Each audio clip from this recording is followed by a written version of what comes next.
Hello, everybody. Welcome. Hi. Happy New Year's Eve.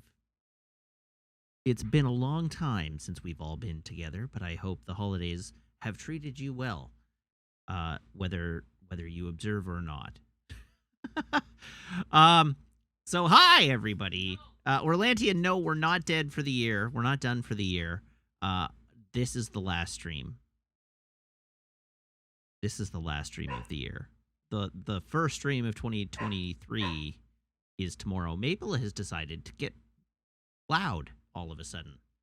She was playing nicely like 2 minutes ago, and now she has decided that barking is the thing to do.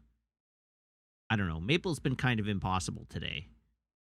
So I hear, because I was in a movie for most of it. But Meg concurs that, actually I can enable puppy cam so that you can see the pup's tail, which is the only part of the puppy you can see.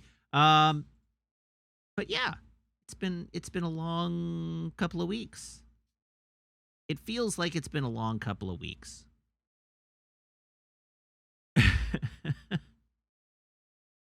I guess it was like a week and a half. So yeah. Let's jam, I guess. Diabor, thank you for the resub. Now for 44 months. Omega Laron, thank you for the resub. Now for however many months. 33 months, in fact. Thank you for those. Yeah, we've been given a joke redeem. Our first joke redeem of the last day of the old year. Let's find a joke, shall we?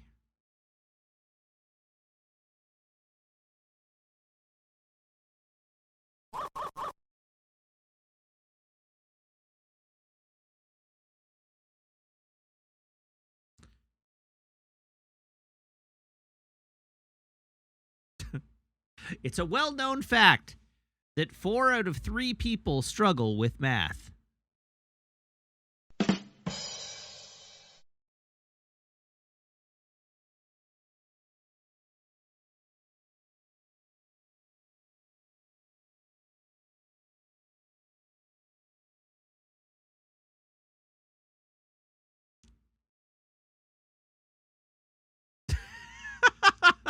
Wow, even the people who are normally on my side on that one are like, yeah, that wasn't very good.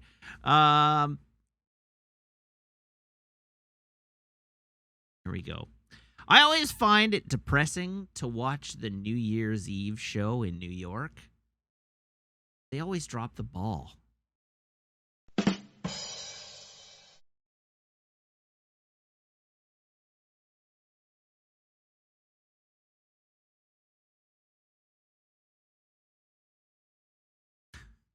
All right, there we go. Everybody's happier with that one. Cool. Okay, so what should we talk about? I guess we should talk about Christmas. Christmas. Yeah. Hopefully everybody had a good Christmas. Should you observe? I sure did. And Meg sure did, and I think my parents did too. So we rented a car. Meg and I rented a car to pile all the stuff into, and it barely fit. Oh, I should have been more prepared. I think I took a photo, but I didn't actually prepare to talk about this at all. I decided I would just wing it. Let's see here. Surely I have a photo of the inside of the car all packed up. Yeah, I do. All right, great. Let me send myself this photo so I can share it with you. Oh, no. It would help if I ever used the right UI when tapping my phone. Where is it? There it is. Okay. Add. Sending.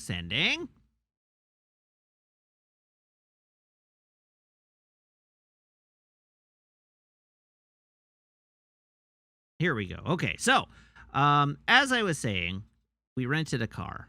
Let me actually add this photo.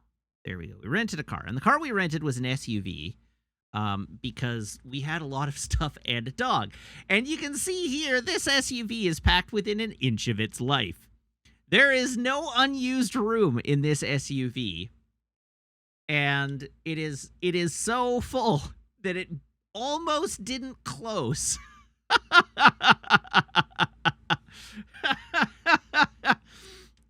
It very nearly did not close. So that, that's how our day started. Was the rear window fully blocked? Oh, yeah, I could not see out the rear window at all. Not even a little bit. Hilariously, I don't know if I got photos of Christmas morning. Oh, I did. Look at that. I'll send those to myself, too. So anyhow, the car was packed every millimeter of space in the back of this SUV. This was a mid-size SUV that we got. It was a Toyota RAV4, and we very nearly didn't have enough space. So that was exciting. Just trying to pack this thing was exciting. And we headed over to Victoria. No, we headed over to Nanaimo on Friday night. So the 23rd, the night of the 23rd. We headed over to, the Toyota RAV4 is a compact crossover SUV. Listen, according to the rental agency, it fits in the mid-size SUV category. The 2021 is quite big, which is what this was. This was a 2021 RAV4, but it was in the mid-size SUV rental category. So anyhow, we took the boat on Friday evening, and it was remarkably civilized. It turned out that BC Ferries only sold 60% capacity on the boat, like at a maximum. They didn't even open the upper car deck. So there was nobody at all on the upper car deck. They didn't even open it up to cars. And the bottom car deck that we were on wasn't full. So I guess nobody traveled on the 23rd, but the ferry was basically empty. Unfortunately, they were also having staffing issues, so the lineup at the cafeteria was 45 minutes long. But anyhow, that was what we did. So we packed the car up. We drove over to Nanaimo on the 23rd. We had the 24th, the 25th, the 26th with my parents. And then the 27th, we hung out with Meg's parents, and then we drove down to Victoria. And we had dinner in Victoria with James and Ashley, and then we met up with a whole bunch of people on the 28th. And so we met up with Graham and Kathleen and Penelope, and we met up with Jer and Tally and Tesney, and we met up with Alex, and we all went for a big walk around Cedar Hill Golf Course with Maple, and Maple had her first nature walk, and she started to learn to heel and was very well behaved. And then we spent some time in the afternoon hanging out with those folks over at Graham and Kathleen's place, and then we went to dinner, and we had sizzling tandoor, delicious sizzling tandoor. And then we met up with James and Ashley again for ice cream. And then we went back to the hotel, and on the 29th, we came home. Who lost their mind the most about Maple? Kathleen, actually. Kathleen was the most aggressively interested in meeting Maple. James and Ashley both, of course, were very, very interested to meet Maple, but Kathleen was the most outgoing. Penelope and Tesney were both very nervous about Maple because Maple, proportionally to the size of an adult human, Maple is the size of a lion from the perspective of a 7-year-old. So Maple and Tesney were both very cautious about interacting with Maple at all. And they got more comfortable with her as the walk went on, but they were not super keen to pet the dog. They were just sort of you know what? She's cute, but I'm going to stay over here. Kathleen said that Penelope likes dogs in principle. Likes the or maybe it was Graham that that Penelope likes the idea of dogs in principle, but isn't so keen on them in practice. So there's that. But anyhow, it was great fun, and then we came home. So that was our Christmas trip. Maple's back, as you can see. She is, yes.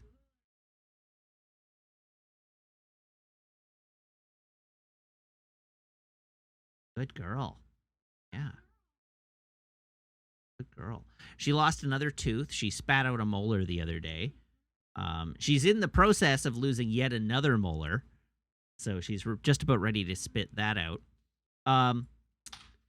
Everybody in chat is like, holy hell, Maple big. Yeah, we ran into her best friend. When I took her for a walk just before stream, we ran into her best friend downstairs, Kachi. Probably Kachi or Run for Money. She is bigger than Kachi now. Yeah. Kachi's owner was like, holy, what? We were only gone a week and you doubled in size. Okay, so I'm not crazy. Oh, she is just growing like a weed, yeah. But yeah, Maple is now bigger than her best friend, who is a year and a half old. Is a duck-tolling retriever, not a golden retriever, so smaller dog. But it was pretty funny. They were the same size when we left, and she's bigger now. So yeah, that was our Christmas trip, and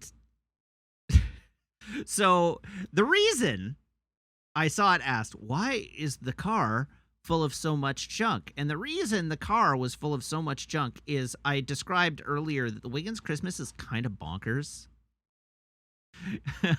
And the fact of the matter is the Wiggins Christmas is kind of bonkers.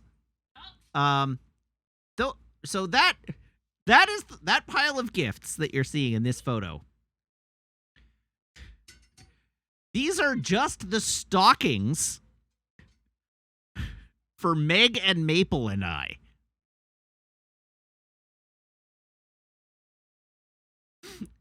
In addition to those, you can see in this photo, those are the stockings for my mom and dad, and then you can see the contents of the tree over in the corner of the photo. Wiggins Christmas is bonkers.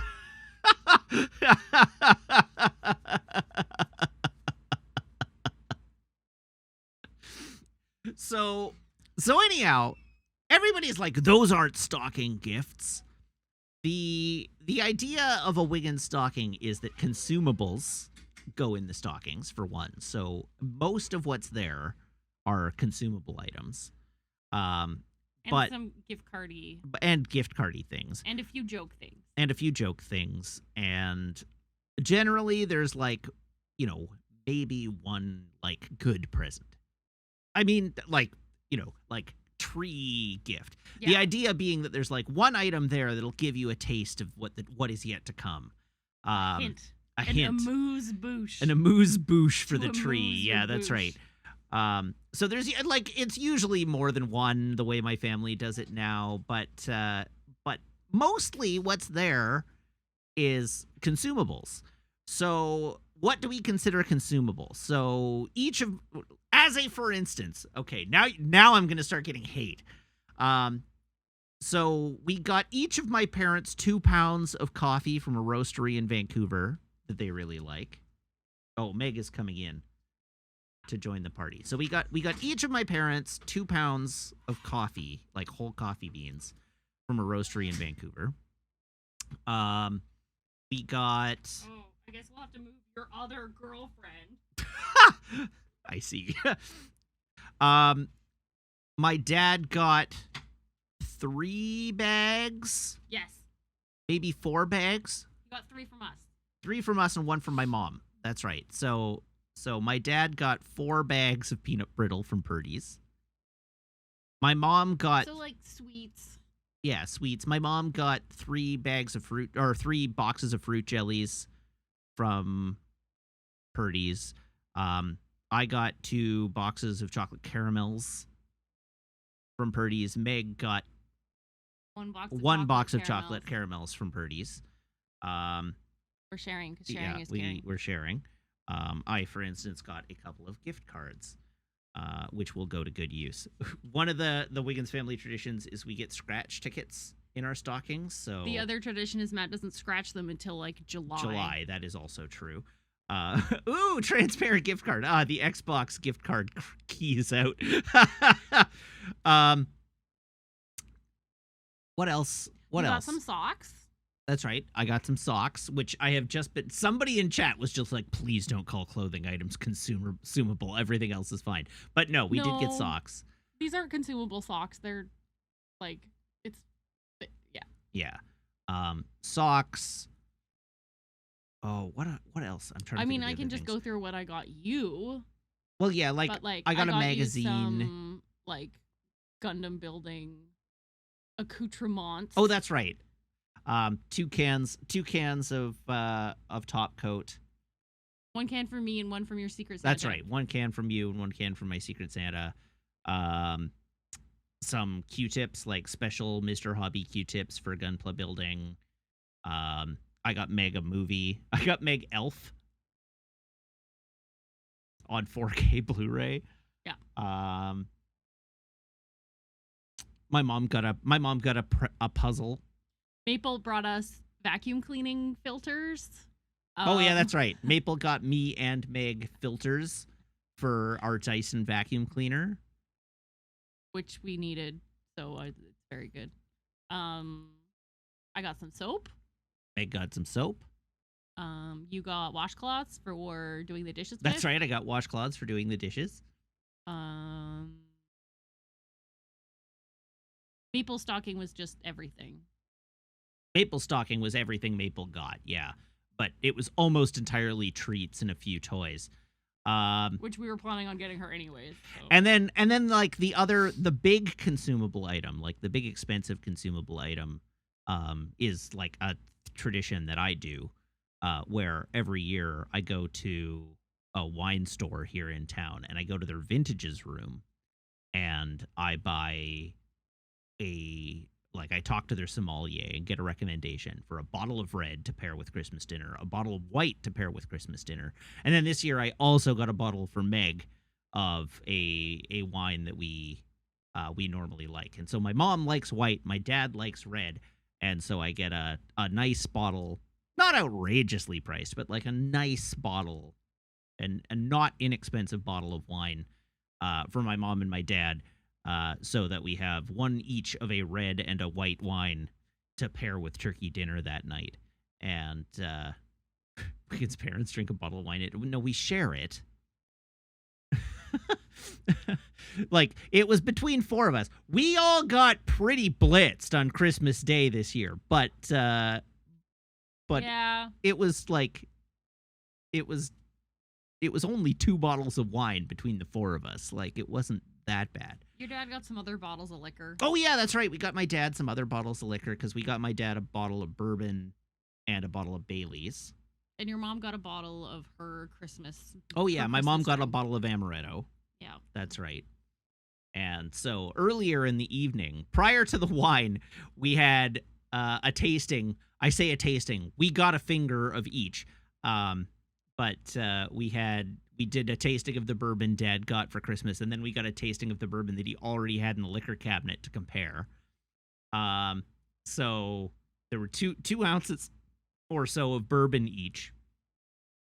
And then also my dad and I split a beer because I got a 4-pack of Yellow Dog Chase My Tail Pale Ale in my stocking, which I committed to finishing before we left.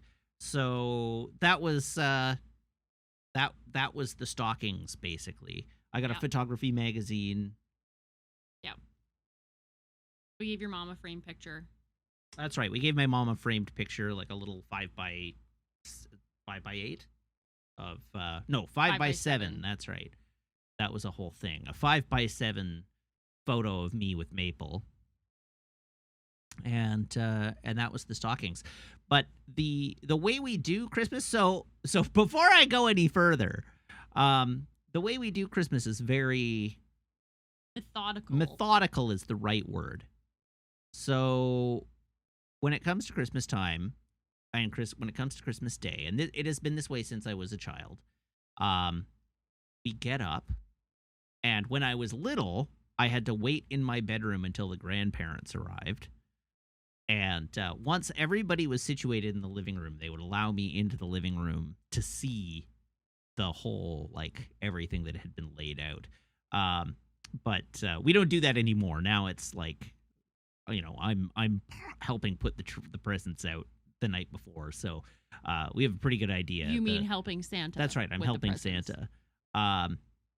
Divorce says that's a little weird. I mean, it was just a thing. The grandparents and everybody wanted to see the little kid react, right? They wanted to see the face light up and all that jazz and so on. But anyhow, so we all situate ourselves. We get our coffee, and Jim Cat says, "Yeah, don't wreck Santa for his Zandai." Wow. No, they didn't lock me in my room. They just didn't they told me to stay in there, and that if I didn't, I would be in trouble, and I believed them because I was a child. So I probably wouldn't have actually been in trouble. They just would have been disappointed. But anyhow, we all get our coffees, and then we situate ourselves around the room at our stocking. And everybody gets like one thing at a time. And so one person takes a gift out and unwraps it or whatever and shows it to everybody and says their thank yous. And then the next person goes. And usually during this, my mom is making Christmas breakfast. But like we do sticky buns for Christmas breakfast every year, the traditional Wiggins family sticky buns for Christmas. So usually during the stockings, the buns are just rising or in the oven, and everything else is done or will only take a minute once the sticky buns are ready. So that's like, there's not a lot of prep that's actively happening during stockings up until the point because where your mom gets up at 5:30. Well, I know, because my mom gets up at 5:30 in the morning. She's already done all the prep work. Like my mom is great. She's amazing. So anyhow, we did that. Normally, the way a normal Christmas would go is we would finish the stockings and then have breakfast, then clean up all the dishes and everything, and then go back and do the tree. That's not what happened this year. Because Maple. This year, partly because Maple, but also just because the stockings were prodigiously stacked this year. We got to around 11 o'clock on the stockings. We're only about halfway through, and the sticky buns were ready. So my mom called it and was like, "We're doing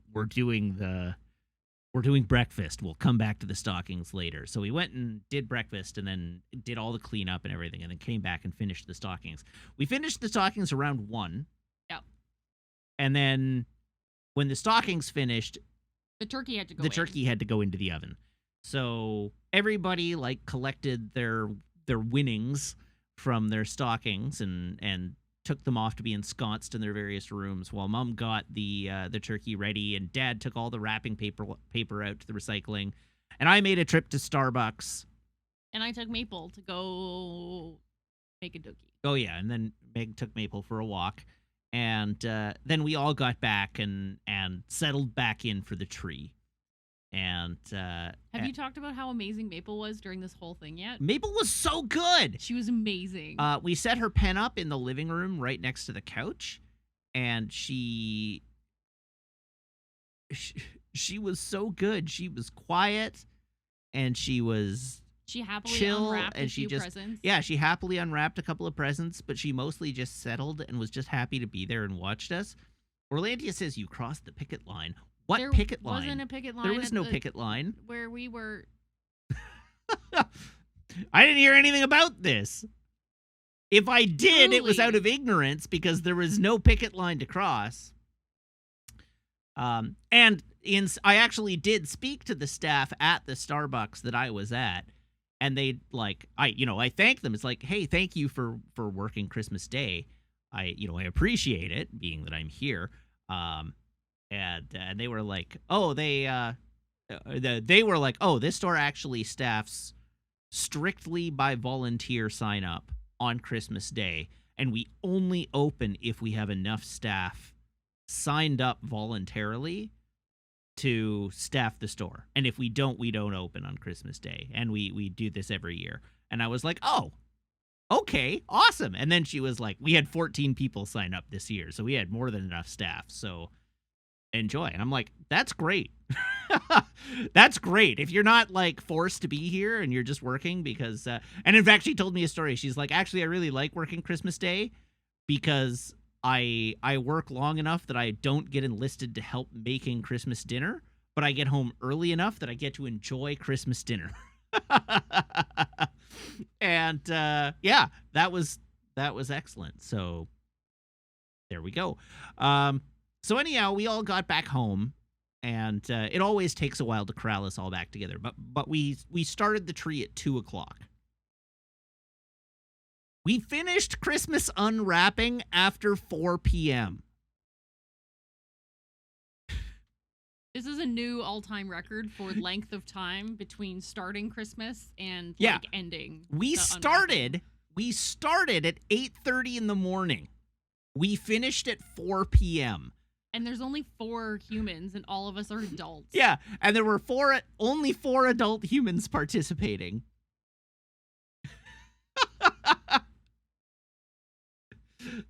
Oh, it was so good. It was a lot of fun. It was so much fun. Meg comes from a family that, like, at this point has an explicit no gift rule. Yeah. And I feel like you can vouch for how much fun our Christmases are. Like, they go all day, but they're super enjoyable. Different. Like, there's nothing, like, wrong with the way that you guys do it. It's and just I feel very like different. Yeah, it's just very different. Like, we did presents and stuff when I was a kid, but, like, now my dad texted us on, like, the 27th and was like, oh, by the way, Christmas this year got divided between Food Banks Canada and Doctors Without Borders. Nice. Which is great. Like, that's awesome. And he gets a tax deduction for it. Yeah, which is great. It's perfect. Yeah. So anyhow, that was how our Christmas Day went.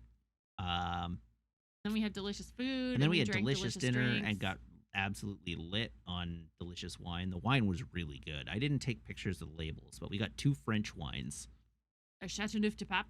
Chateauneuf de Pape. And I don't remember what the white was. No, neither do I. It was a Riesling. It was a Riesling, and it was really good. So there was that. And then we moved on. And then after that, I was too blitzed to go to a movie, so I skipped my traditional Christmas movie this year. And we all... Well, no, we decided before dinner. Well, you decided before dinner. Okay, no, I decided before dinner because I was already, like, a can and a half of beer and 2 shots of whiskey, well, 2 glasses of whiskey deep, and I wanted to sample both the white and the red, that it would be irresponsible of me to plan to go to a movie. Yes. So, yes, I made the responsible choice ahead of time to forego my yearly Christmas movie in favor of enjoying a nice meal with fine liquors with the fam. So anyhow, it was great. It was a great time. Yeah, I think the biggest difference, like the other big difference between our families, is that my family on Christmas Day starts drinking at like 9 a.m. Did you put the beast in bed? Oh yeah, she's asleep. Oh, well then I should hide the puppy cam. There we go. I mean, it's just the floor. Yeah. You watch the water dry. I suppose. Yeah. All right. So what did you get for Christmas, Meg? I got lots of stuff to build. Did? Yeah. Like? I got 2 Gunpla models, specifically not Gundams, because they're not Gundams, but they're heckin' Gundams, okay? I have 2 Gundams to build. I have a Lego bonsai tree to build.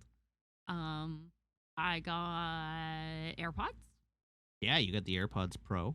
They're amazing. They are so amazing that I went out and bought a set of my own on Boxing Day. Because I was jealous. You used them before I did. You said I could. I know, I which is did fine. ask permission. It's totally fine. I was But I curious. had to like reset them because they were automatically paired with your Apple ID and named Matt's AirPods. I and know. I was like, I didn't realize that was going to happen. it was totally fine. But they're super cool. Because they also have a setup thing where it tests the fit with the little suction cuppy things. Yeah. And then you scan your ears and it with the picture, and then it like automatically tunes the music best for your ear I'm shape, sure that works. I don't know. I'm sure it's science. Science indeed.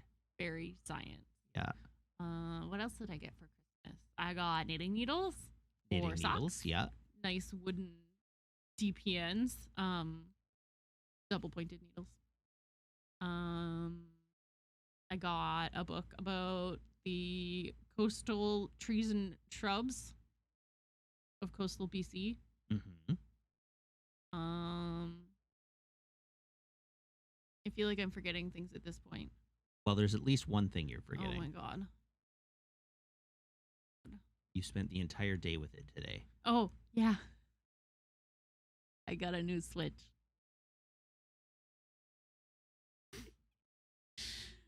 It's a Switch Lite. Yeah. Matt got a great deal on it. I did get a great deal on it. It was free. It's great. So, chat, I may have lied to you. He lied to all of us. I lied to everybody, in fact. In fact, I explicitly lied to Meg. Which is, when I walked in the door after my work Christmas party, the first thing Meg says to me as I walk in the door is, "What did you win?" And I respond with, "Nothing. I tried to win the PS5, but I didn't win it." That's two lies. It is two lies. That's true. Let's just have the lie because counter after Meg had gone home and I cashed in all my roulette winnings into raffle drawings, I put all of them in the draw for the Switch Lite, which is a purple Switch Lite, which is Meg's favorite color, and so they did in fact draw my name, and I did in fact win the Switch Lite. But earlier in the night, Meg had commented, because we were looking over and perusing the draw prizes, like, "Ooh, I could use a new Switch. Mine, I think, is on its last legs. Plus, I could make a new Animal Crossing island." And so I had mentally filed that away, and I was like, all right, well, I was, like, desperate for ideas. So even if I hadn't won, I was going to run out to, like, GameStop and buy one the next day. But I won one, so saved me the trip. and some dollars. Great. Well, and some dollars, but yes. I mean... So, yes, I do have a new Animal Crossing island. See, when you say things like that, it makes me feel like I owe you another big gift. You don't. I, of all people, appreciate... this. It's so good. It's perfect. It's everything I ever wanted. Yeah. So there's that. My parents we made my mom cry 3 times, which was a lot of fun. Because we gave my mom 3 photo-related things to do with Maple. My mom is in love with Maple. She absolutely is beside herself with how much she loves Maple. And so we gave her the photo with her stocking, and she like choked up and was like sobbing. And at this point I was like, oh shit. And then we also gave her later, well, we gave my mom and dad together the last 2 photo gifts because they were expensive. But we gave my mom a sizable 8x10. Is it an 8x10? It was an 8x10 photo. Okay. We gave but the frame was larger. That's true. The frame was larger. So we gave my mom an 8x10 to hang on the wall of Meg and I and Maple on the day we brought her home. And that also made my mom cry. And then later, as the last gift of the day, we gave my mom and dad the leather-bound photo album that we had the photographer make for us with a custom cover on it that in fact uses the little heart, the little dog paw heart emoji that TQ did up for me. I asked the photographer to use that as the accent on the front. And so we gave my parents this photo album of Maple's whole photo shoot and us and everything. And then my mom started crying again. She like ugly cried. Oh yeah. Yeah. We can't do that to her again. How much of the price was the custom cover? I mean, it's all just $1 figure, right? We don't know how much is what because the whole thing costs what it costs. Yep. But it was very expensive. It was expensive enough that we gave it to both of my parents as a single gift, divided between them. It was both of their big gifts this year. Yep. So it was not cheap. But it was incredible. Yeah, it was great. And it's really well constructed and amazing. And of course we didn't tell them. No, of course we didn't tell them how much it was. Yeah. So we won Christmas. Well, sort of. Because I also had an awesome Christmas. You did have an awesome Christmas. I did have an awesome Christmas. I got some great stuff. Yeah. I got socks. I got Xbox gift cards. I got a key hanger, like a wall hanger for keys and leashes that says "Time for a Walk" with golden retriever etched on it. It's so good. What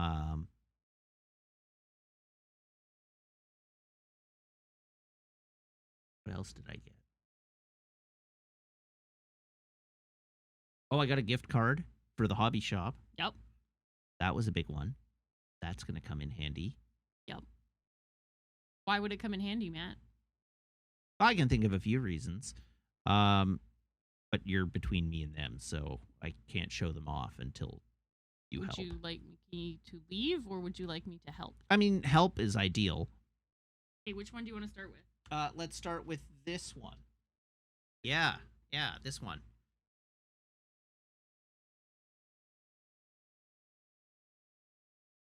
This is my shiny new air compressor.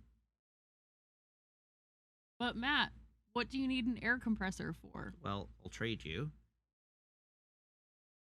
Can you hand me from the shelf over there the bigger box on the one sitting on top of the N64? Sorry. So Meg asked, why do I need an air compressor? Well, for my airbrush that I got.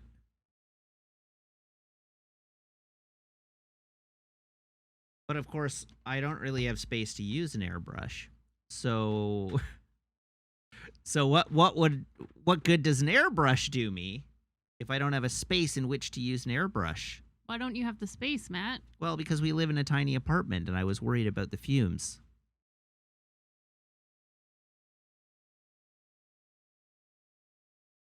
But now I have this sweet fold-out paint box, which is going to fall apart, but with like a filter and a double fan system. Yeah, here we go. A double fan filtration system. And we've determined that it's exactly the right size to sit on top of the stove in the kitchen and vent into the stove's fume hood. I used my big brain. And then finally, what? But Matt. Yeah, what might I want to use? What would you use all an that airbrush for? After I have spent enough time and effort to learn how to do anything with it.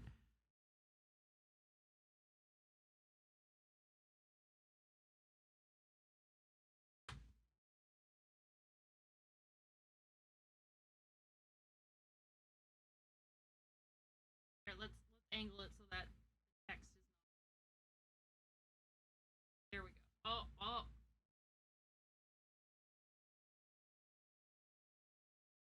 So let's turn it around.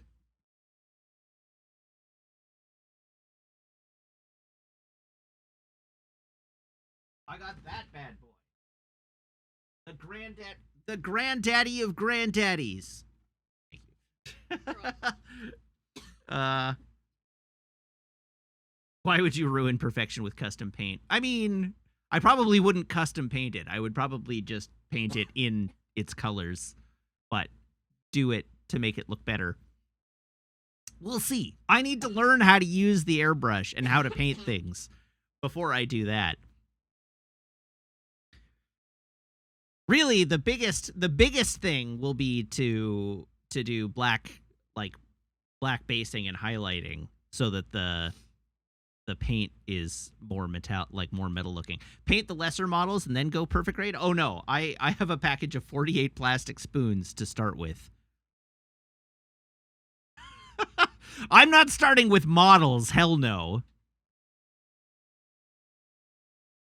That's truly what I should have done is bought you plastic spoons in the gift card. Plastic spoons in the gift card. Yeah, that's right. So anyhow, that was the bulk of my Christmas this year.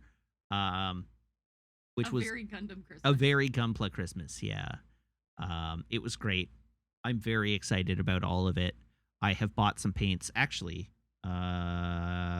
where did I put them? Oh, Meg's leaving. I'm gonna go make some nachos. What kind of nachos? Shitty nachos. Oh, I believe we have a... I'm gonna use the S word. Watch your profanity. Twice. Okay, well, I'm gonna use it to describe these nachos because there's no chips. Do we have chips? No. Oh, you're gonna make nachos using like saltines. I see. Right. So anyhow, Brownie Points has posted in chat, what in the Caucasian hell?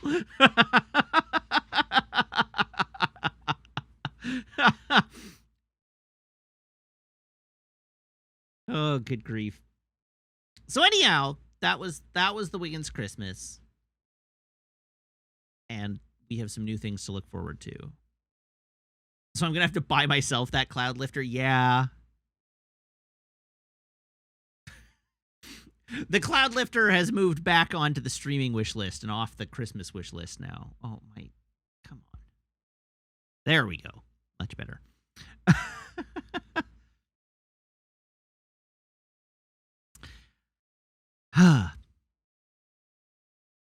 Anyhow, things were great.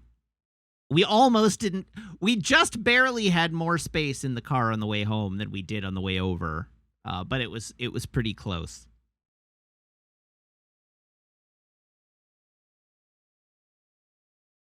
All right. G Dwarble, thank you for the resub now for 34 months. And what other things do I have to talk about? What else has gone on in the 2 weeks? I went and saw Strange World on the Thursday before the holidays, and it was okay. I didn't think much of it. I didn't think it was particularly great. It was fine, I would say. It was fine. And I saw Babylon today, and I don't even know how to parse Babylon at the moment. It was a movie. It has probably the most debaucherous first half hour that I've ever seen. I have not seen Caligula, but many reviewers call it Caligula-esque. So, I mean, that was the reference I would have drawn if I had seen Caligula, probably.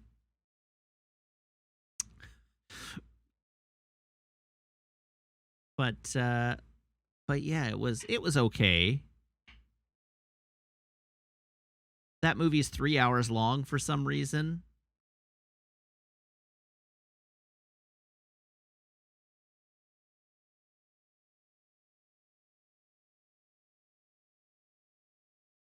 Caligula is just straight up a half a porn film. This is not even a joke. I mean,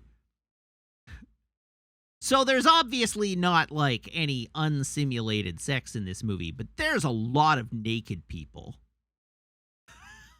Like, Babylon has just a lot of naked people in it.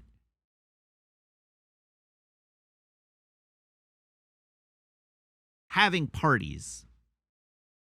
One might call those parties orgy-like. Oh no, full naked. There are many fully naked people in this movie. Pardon me? Oh, it's given the number of F words the movie drops, it is definitely rated R. But yeah, it was it was quite something. In the opening 5 minutes of the film, a man gets shat on by an elephant. Not in like a sexual way, just in a really like unfortunate way. And a man gets peed on by some sort of movie starlet. That is in a sexual way.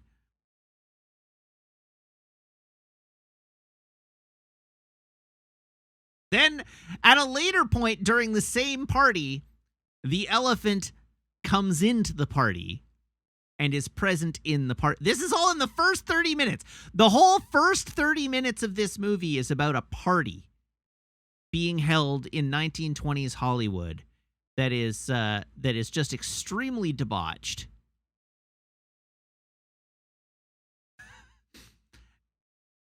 Anyhow, it's a wild ride. The movie is frequently actually funny. Like there are some good jokes in the movie. At least one of the good jokes is like a really good fourth wall, not quite break, but a good fourth wall bend, which I enjoyed. That one made me laugh. What movie is this? This movie is Babylon. Brad Pitt, Margot Robbie.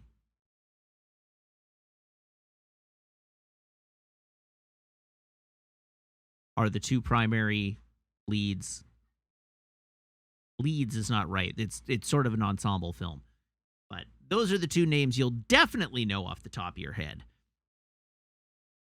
So, anyhow, the whole first half hour is in this party, and then the rest of the movie takes place over the years between like 1927 and 1932, in the era where the silent film is ending and talkies are taking over.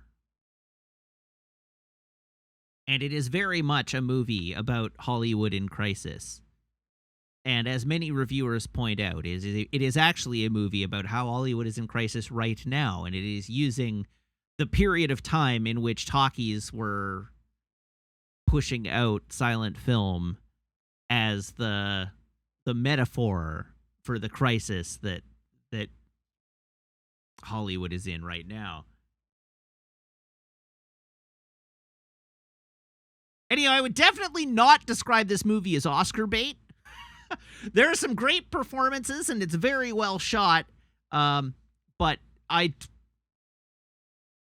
will be surprised if much of the Academy finds this movie palatable. Also, the movie is only scoring like 52% on Rotten Tomatoes, 49 audience score. So, I mean, it's not considered to be good by a plurality of critics. Anyhow, as I say, I don't know. I enjoyed it. I gave it 3.5 out of 5, but I don't know. Yeah, I mean, it is about the era of pre-code movies. No, you don't need to remind me that Green Book won an Oscar, because Green Book is a movie that was explicitly made to be palatable to the members of the Academy. Whereas this movie is, I think, extremely unpalatable to the members of the Academy. There is not a half-hour-long debaucherous orgy anywhere in Green Book. There, at no point in Green Book is a man drenched from head to toe in vomit.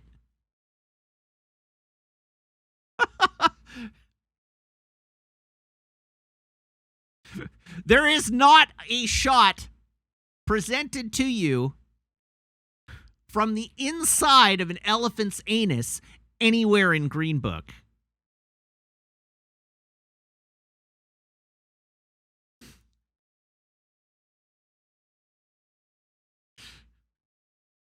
I don't know.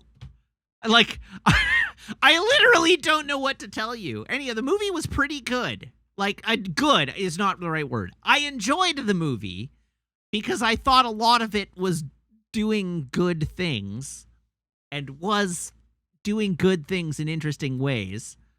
But the movie was definitely, overall, it was a mess. Its metaphors don't completely land. But it was fun. It was a wild ride. It's also 3 hours and 9 minutes long. And it feels maybe not 3 hours and 9 minutes long, but it certainly feels 3 hours long. So that's something to be aware of.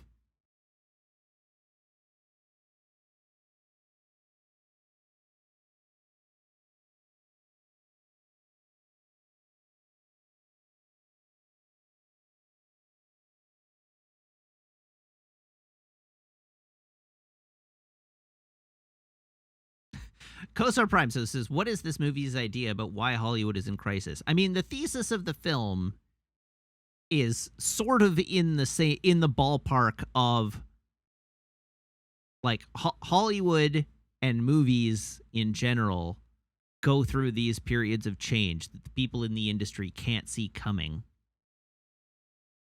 And they all just suddenly become dinosaurs. But that Hollywood lives on, and that the movies live on, even if it's new faces that carry the medium forward. The old sort of have to die for the new to take the fore, but the system continues, is basically like the thesis? Sort of. That's certainly what it presents. It's not necessarily trying to present a solution to this or being like super hyper precise about what it thinks the modern issues are, but the movie the movie is like definitely about the sort of like the crisis that the movie industry went through in the 1920s and early 1930s. And we know it doesn't really have to point too hard because we know that the film industry is in crisis right now. Streaming has like knocked them down, and the pandemic has knocked them down and has changed the nature of the audience. And as the movie says, it's like you didn't do anything wrong, you couldn't have done anything else, but your time is over now, and it's time for someone else to carry on. That's the like they're not exactly subtle.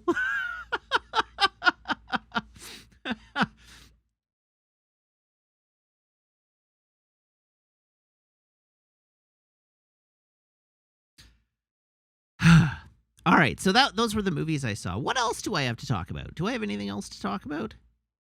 I don't know. I've been going for an hour. Maybe it's time to just move on, and we'll play some video games.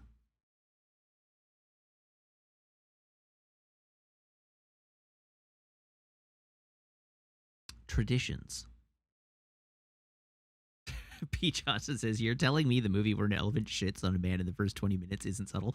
No, what I'm telling you is that a movie where an elephant walks into a room for the purpose of distracting everyone in the room from 3 of the people operating the party carrying the OD'd body of a young starlet out the back door. A literal elephant in the room is not subtle. That's what I'm telling you. And then the elephant settles into the room and carries on as a part of this party unremarked on for the remainder of the night. It is a literal elephant.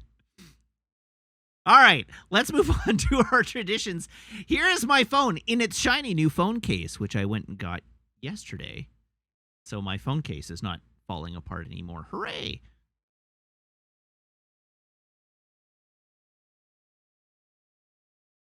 Oh yeah, Meg's new phone is here. It's very nice. I don't know what there is to tell you. It's just, it's a new phone. Here's my phone cable. Oh, on the topic of terrible phone cables, you'll be pleased to know that one of the things I got for Christmas this year was a duo charger, the MagSafe dual charger for the bedroom. So my bedroom iPhone cable is no longer a fire hazard. And I can charge my watch and my phone on my bedside table simultaneously. Anyhow, here is my phone cable. Here is my phone. Everyone, please brace your ear holes.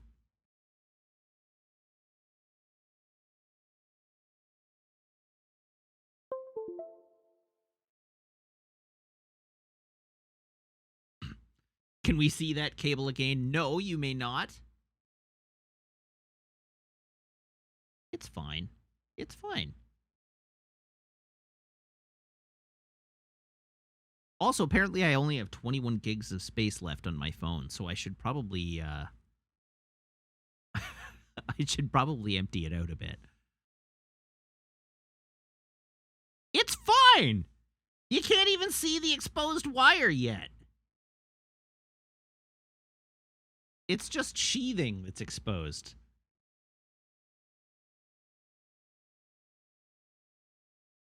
GeForce is only 21 gigs. Listen, it's 21 gigs of 256. Maybe even 512. I don't remember. All right. Let's move on to the drink poll. Garçon, can I have a drum roll, please?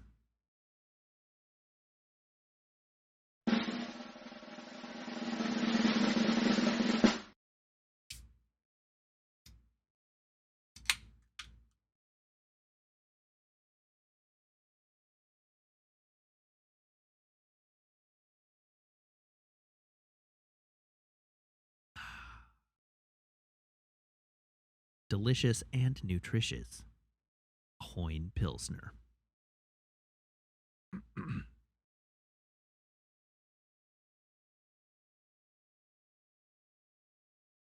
I don't remember if Diabor said alcohol caused them to lose everything or win everything.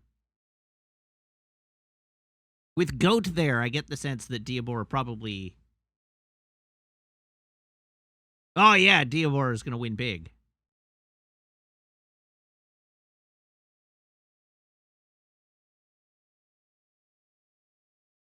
Okay. 240K on booze and no one else bet? Wow. Jeez, you did go big. Cashing in all those chips at the end of the year. The entire pool is less than 250? Wow.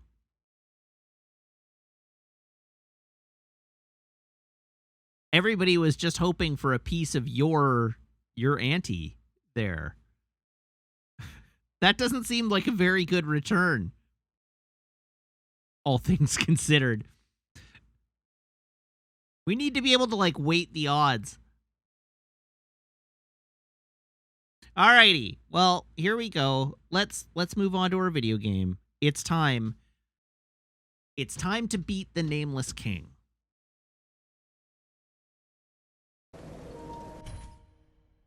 Ideally, in a perfect world, we would beat the Nameless King, and then we would beat the game, and then we would start a new game tomorrow. New year, who dis?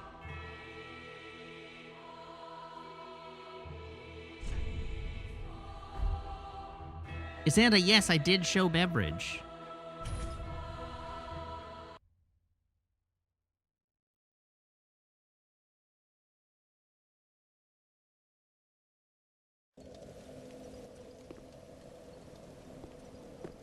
Let's go murder a dragon. Let's go murder a dragon.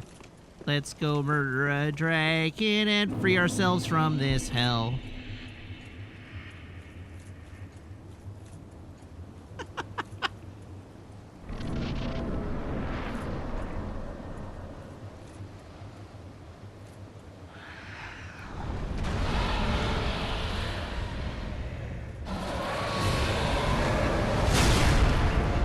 Well, we're off to an auspicious start.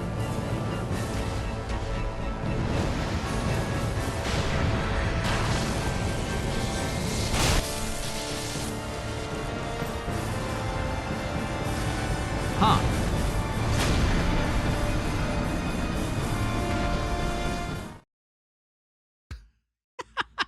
All right, I guess we're not doing it in one.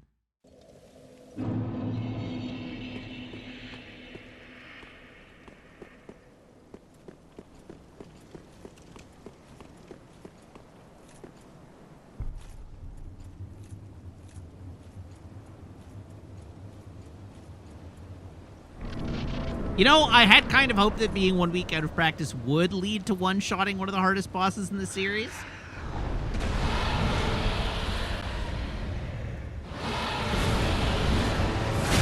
But it does seem not to have worked in my favor. Okay, I surely didn't hit that even one time. There we go.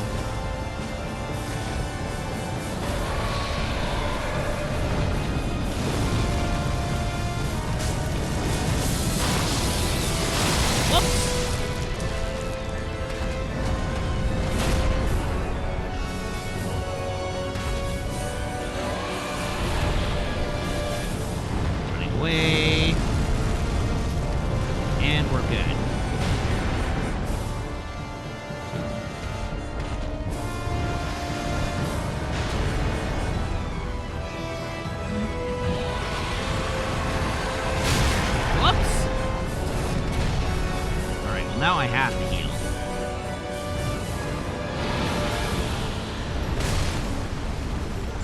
Rude.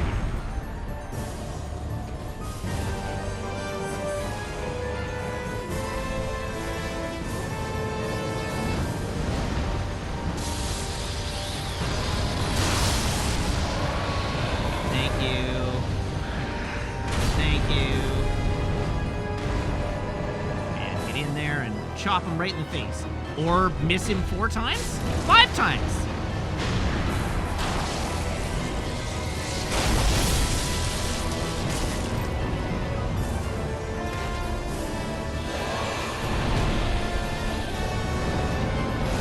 Oh, I'm getting hit. Oh, I didn't get hit! Hooray!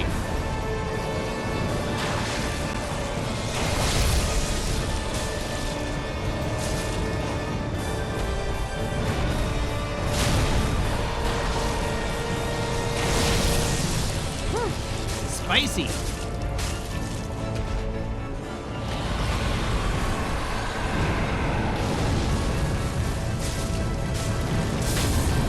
Ooh, yeah.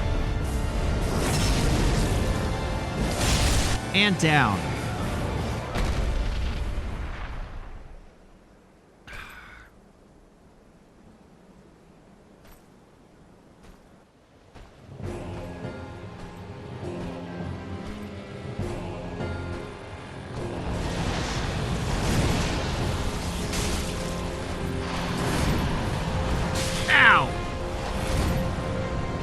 Alright, I need to stop double rolling real bad.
Ugh.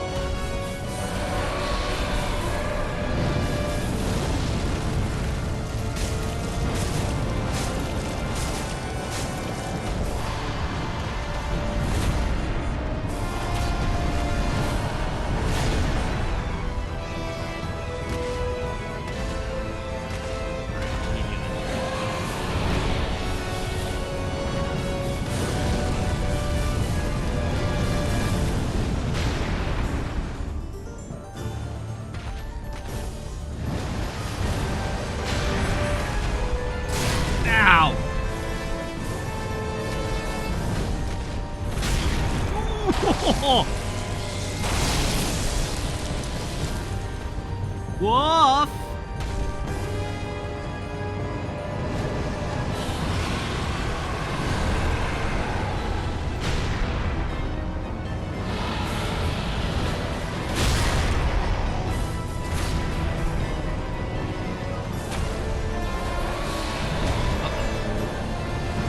I'm about to get lit on fire.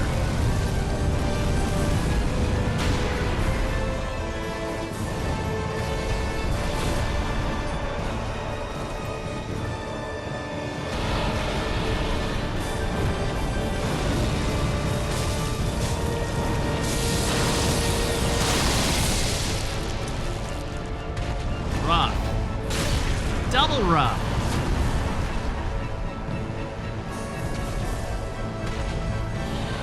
Estes flasks like candy here.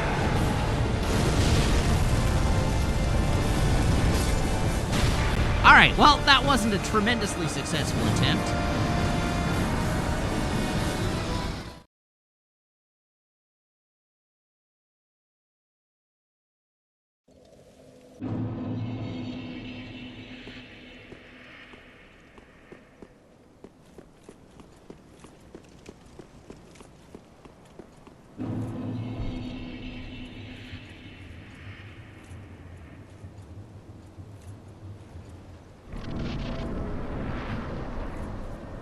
Oh, hey, Jimcat is copy-pasting from the wiki again.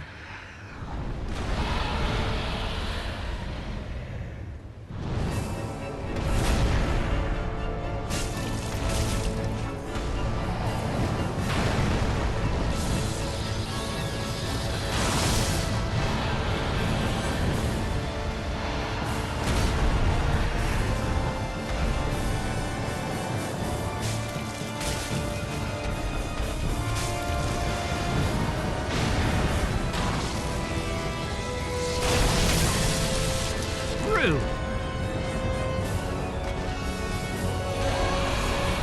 No.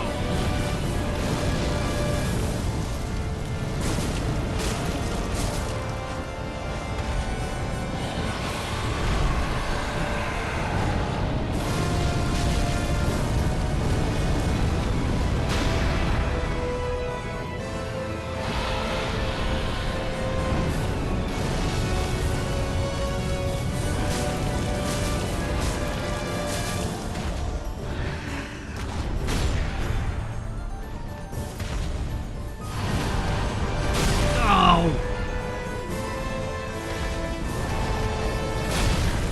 Oh, no.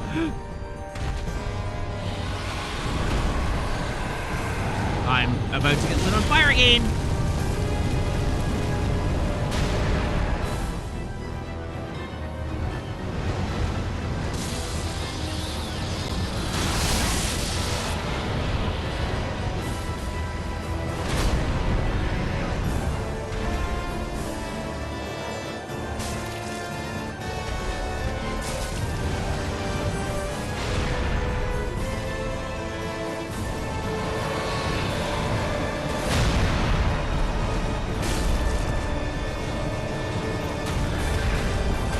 Ow!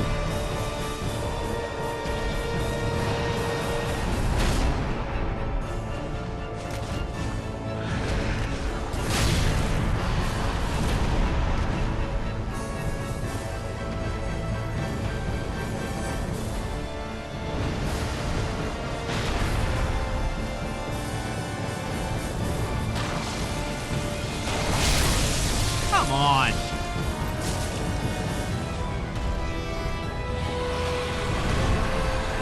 Oh no. I'm in danger.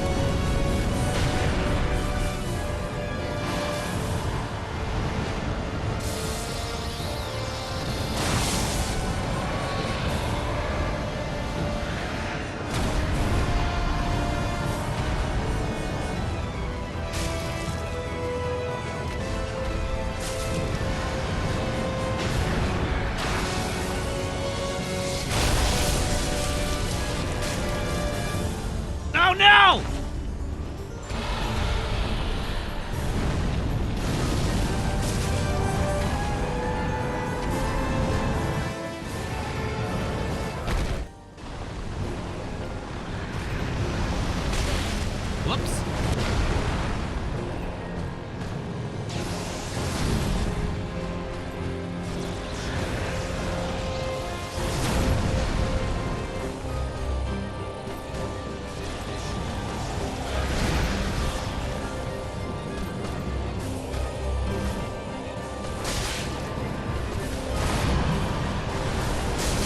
I'm dead.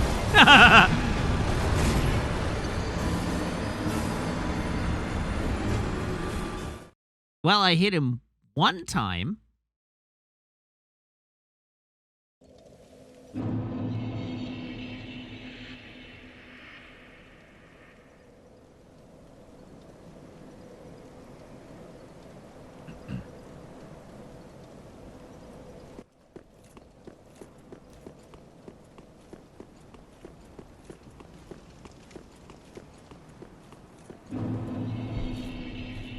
I did, in fact, use healing items and Estus flasks to restore my health during the fight.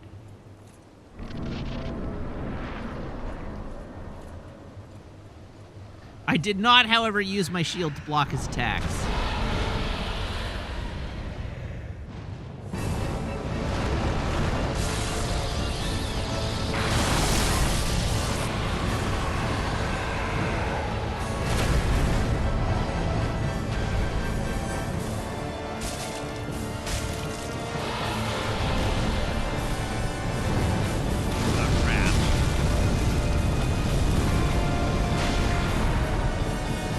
Unfortunate.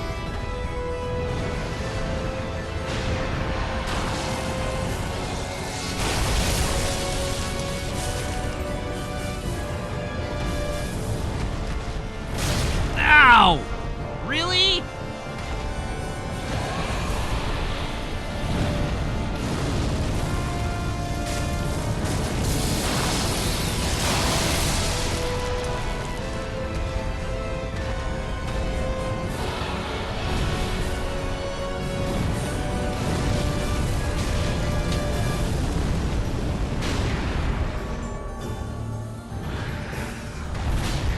Somebody rang a bell.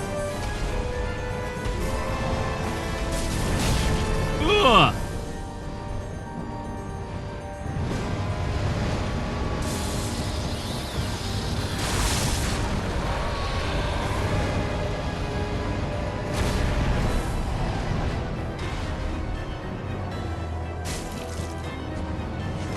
Oh my God!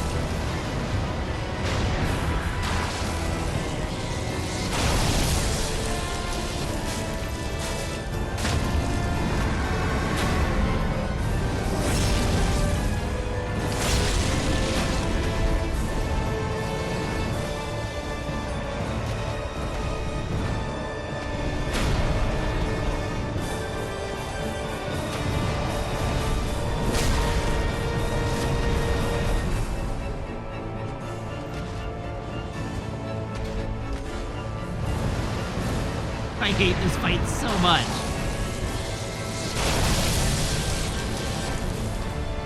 No! Oh my God!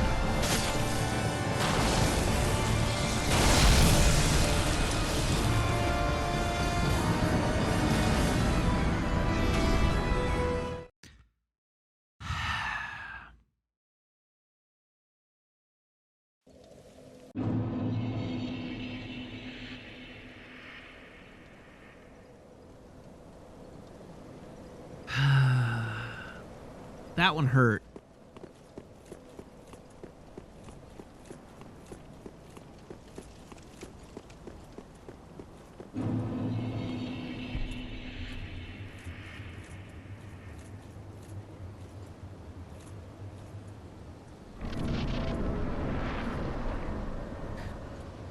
If there's anybody out there in Chatland who does not currently follow me,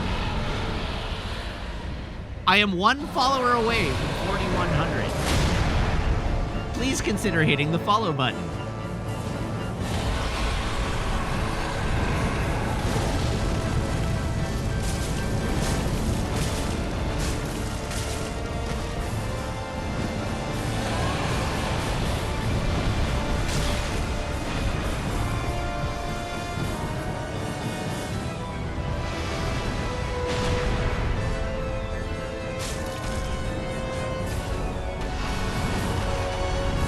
What in the hell?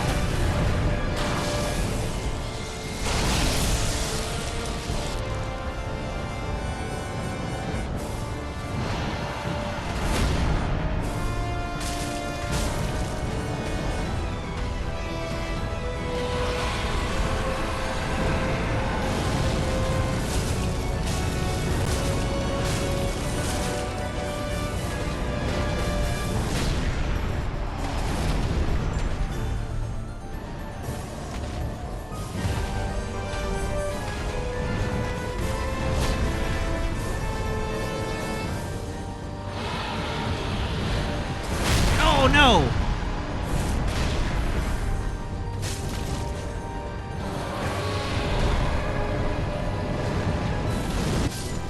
Oh, no!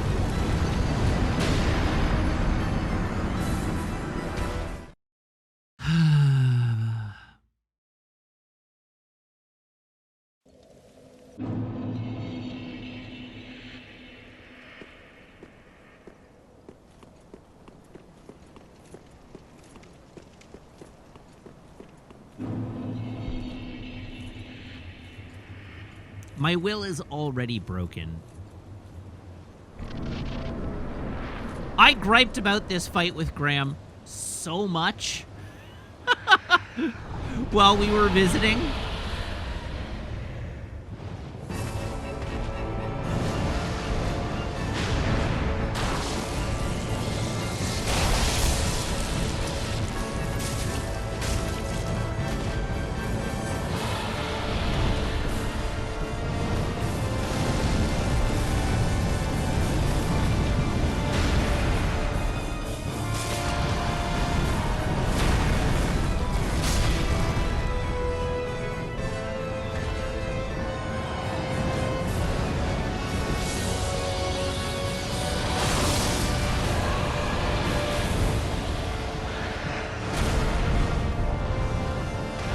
Orlanti, I don't think I do have a better two-handed sword.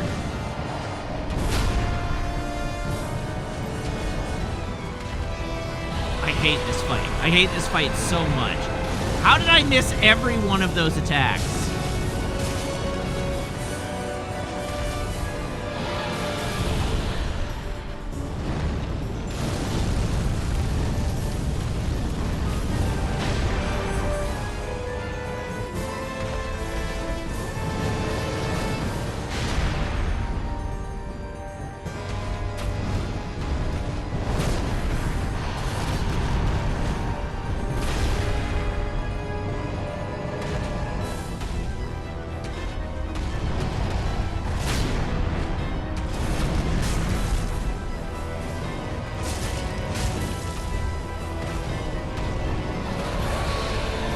Oh no!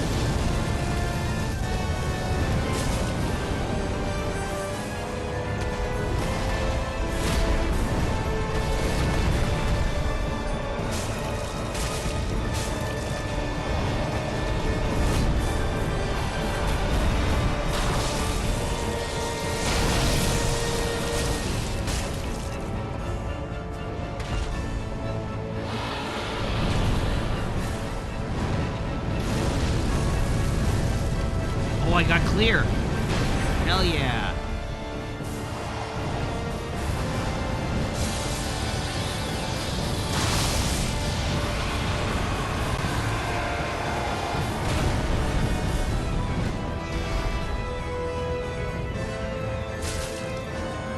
What?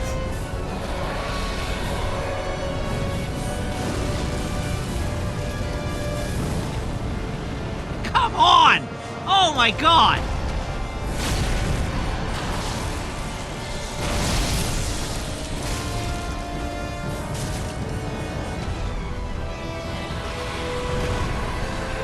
Oh, I'm super dead.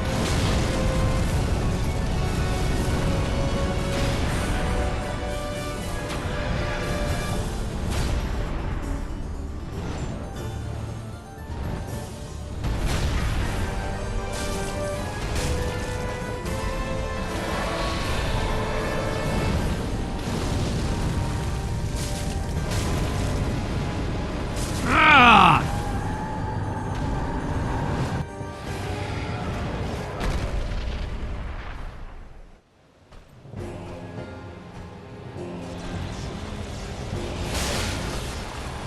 Don't mind me, gonna just stand here and take those hits.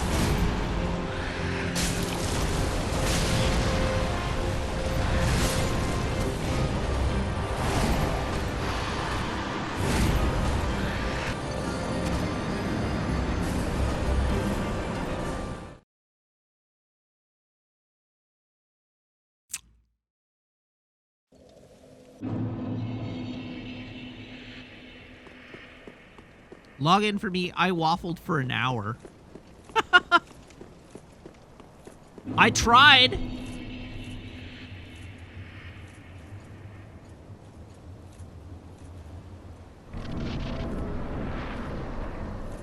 I am so very tired of this dragon fight. I have demonstrated I can beat the dragon. Can I have a checkpoint, please?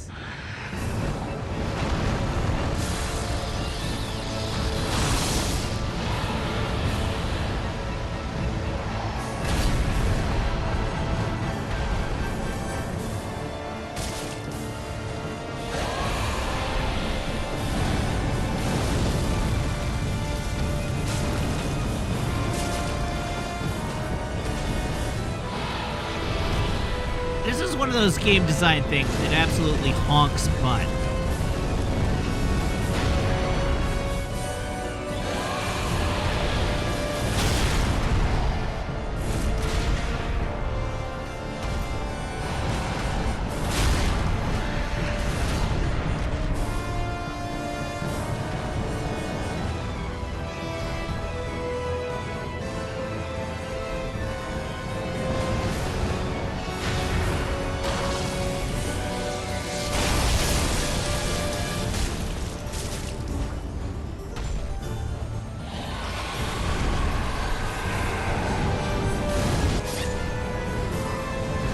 Alright, so Orlandia says, I have one of the best sword and board weapons in the game, if not the best, but as a two-handed weapon, I have better if I upgrade them, which I have the materials for, okay. I'm willing to take this advice. Also, it turns out I was reading about the Lothric Knight Sword. It scales better with dex than it scales with strength.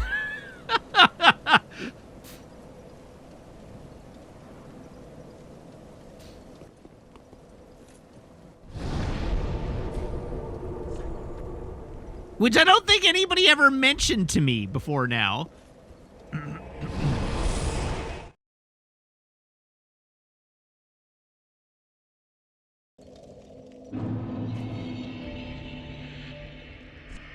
Alright, what sword should I upgrade? What's the two-handed sword of choice?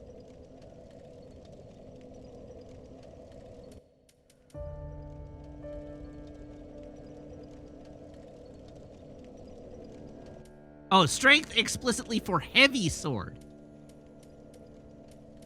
And I still don't have enough strength to make heavy sword good yet.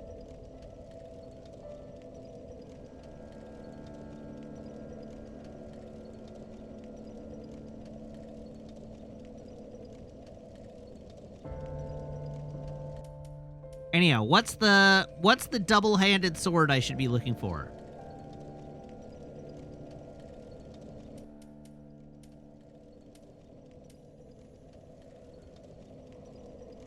I'm looking to Orlantia here, as Orlantia made the suggestion. The boss two-handers can be pretty good. Okay, I don't know which the boss two-handers are.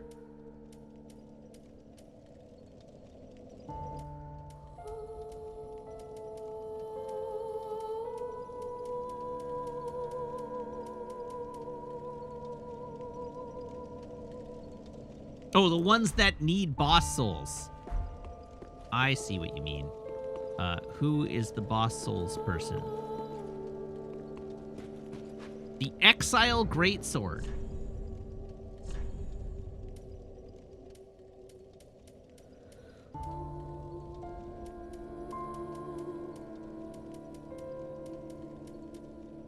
Which I have.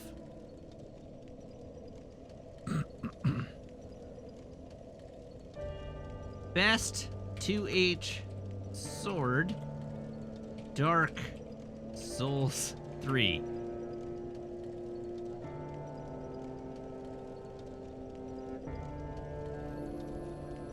Best two-hand strength weapon.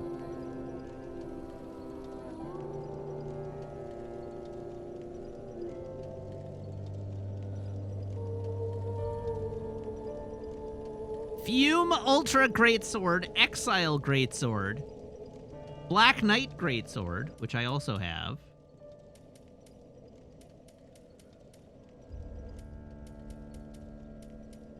Oh, no I don't.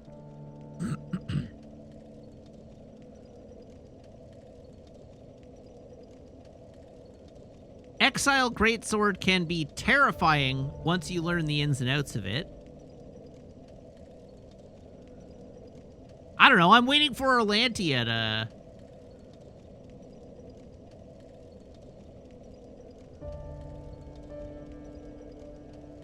to make some suggestions here.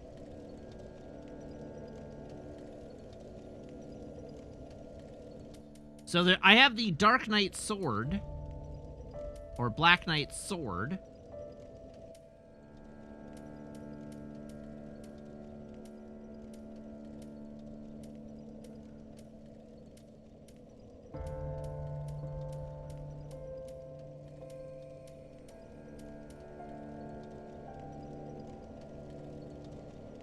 I don't know, this was Orlantia's idea.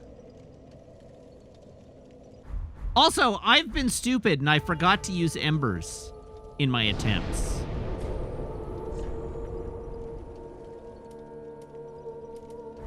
Let's just try this with an ember.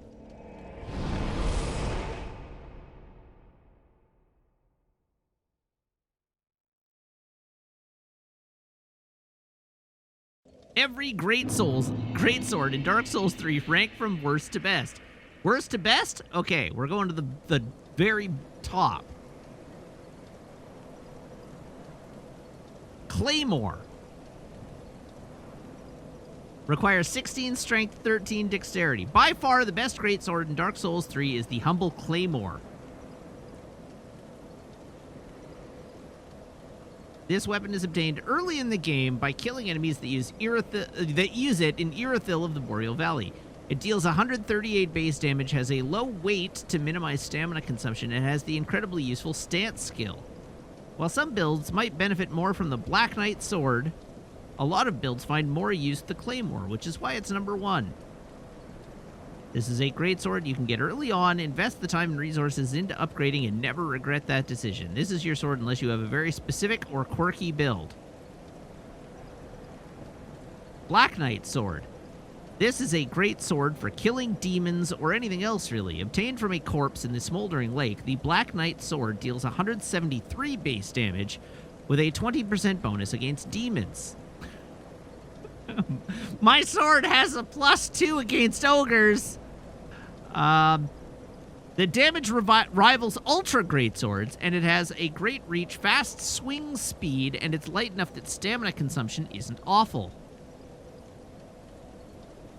Its skill Perseverance raises poise and reduces damage when activated. All around, it's a fantastic sword that helps in fights against the handful of demons in the game, and holds its own in every other fight. Honestly, this could be your sword of choice long into New Game Plus.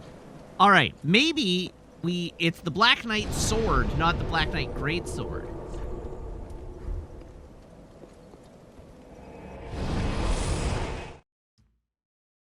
Do I have 18 decks? I might. I do have 18 decks. So I do have the requirements to wield the Black Knight Sword.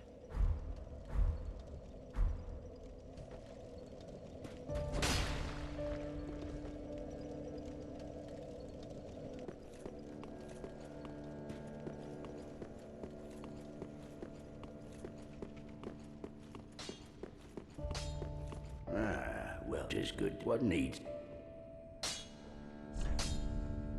All right, I have no souls.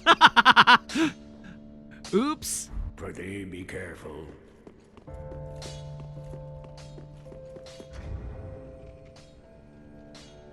A claymore. Do I have a claymore?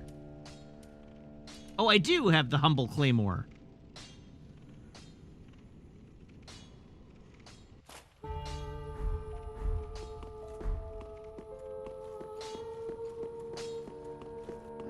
Just good. What neat.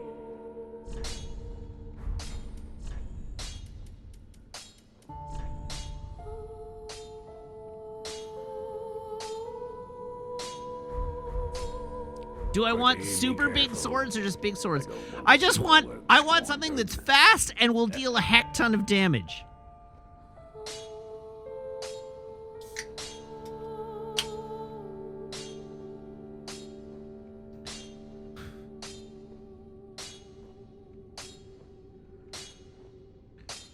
That's my request. Fast and a heck ton of damage. Then I want great, not ultra.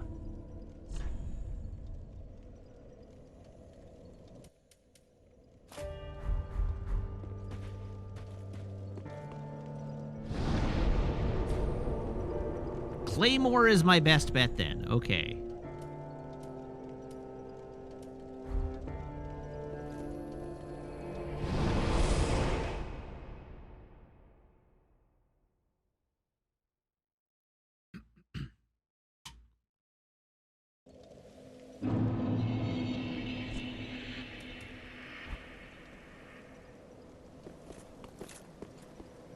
Right, I need souls.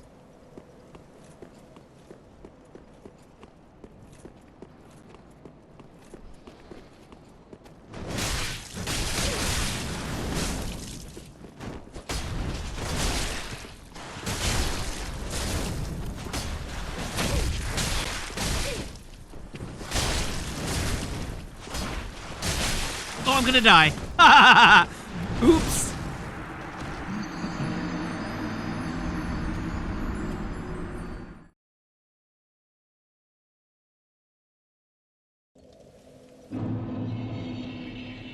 That's okay. I expected that.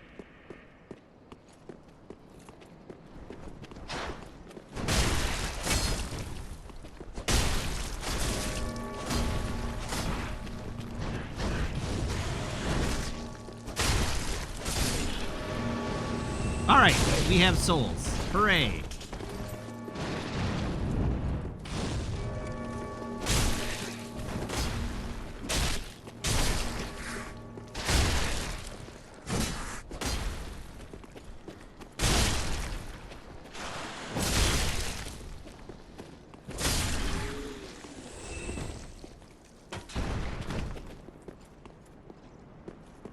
Remember, this is a completely different moveset. Well, yeah.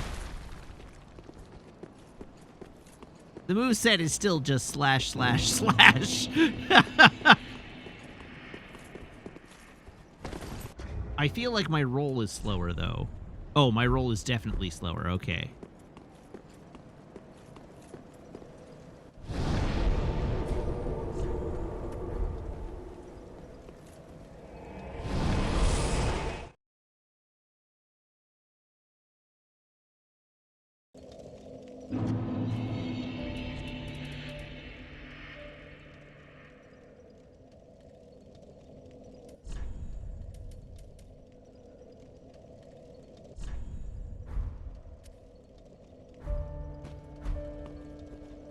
There we go. Try out the different stances? The heck is a stance?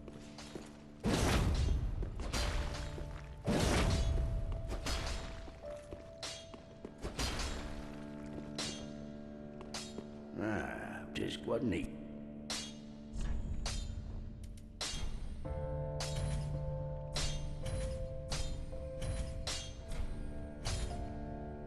Okay, now I need more Be souls. careful.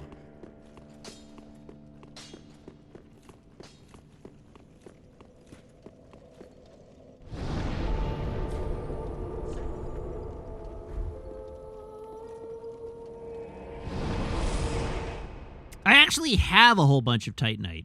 The only thing I probably don't have is an extra Titanite slab. I do probably have enough Titanite for everything else.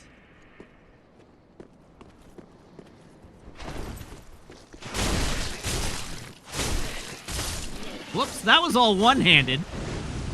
Ow!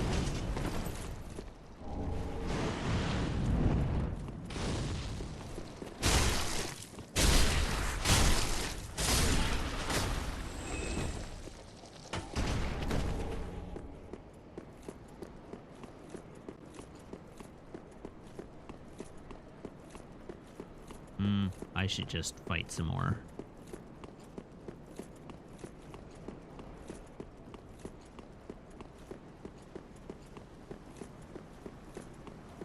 I don't know. I would really like to beat this boss. Sometime this year. Hey, I can make that joke.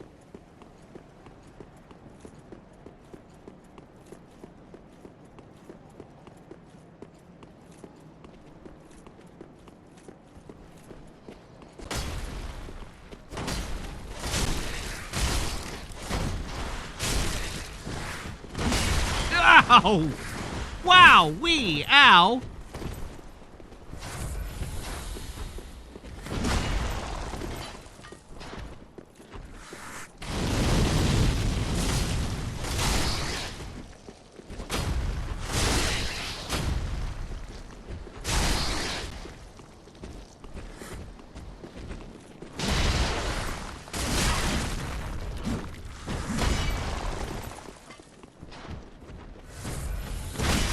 Ow!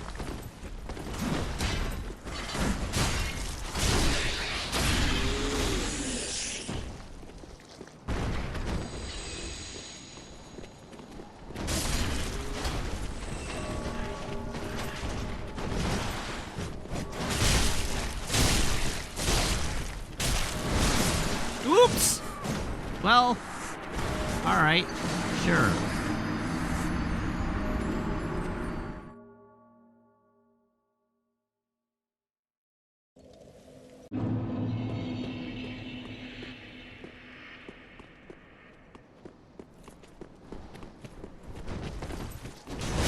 Ow!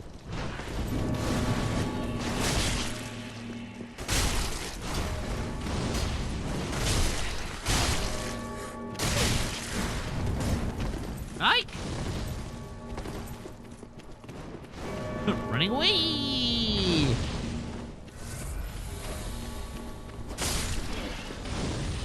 Thank you.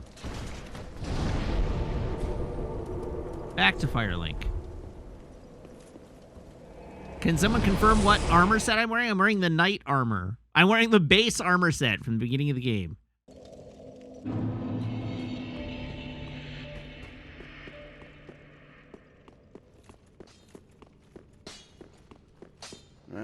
Just what?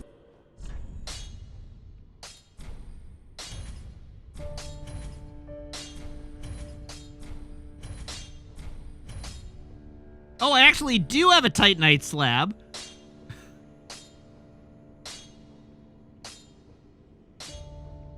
Should I go for it?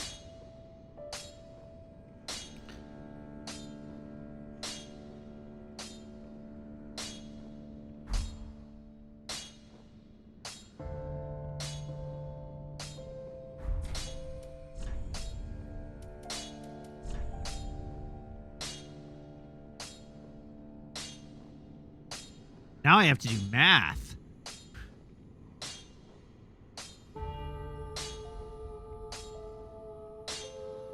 $262 plus 137 is $399. 243 plus 204 is 447. So heavy here is objectively better?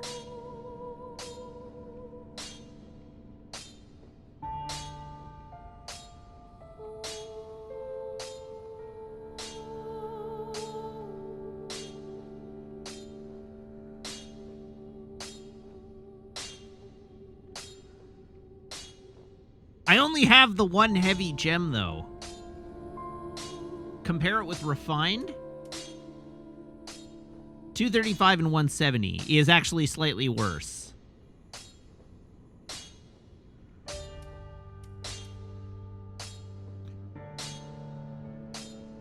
$143. Okay, let's math this out.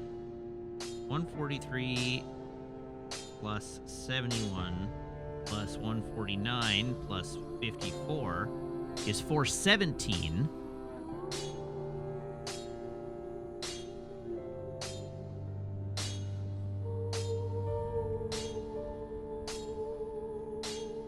Let's try, you know what? I'm going to just try it as is. Careful. Let's just try it as is.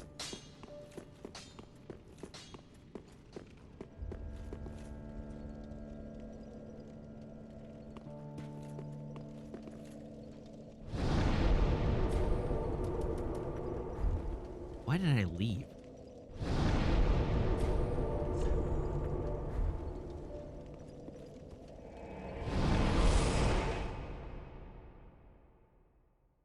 Anything else to use these souls up? Only 5,000 souls? Not really. I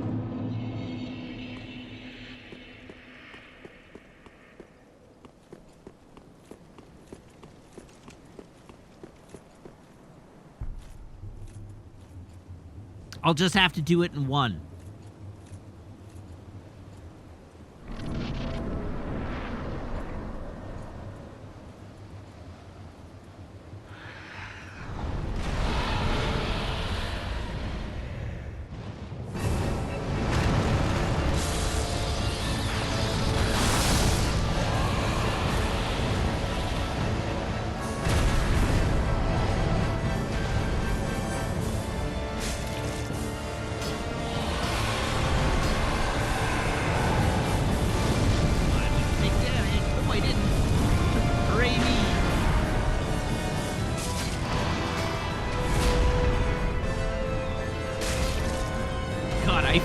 So much slower. I know I'm like not really, but I feel a lot slower.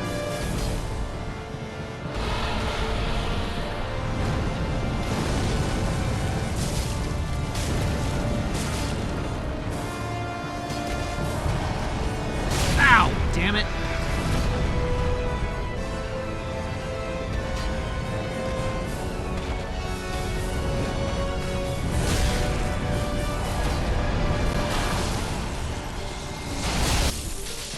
You're right, I am doing a crap ton of damage.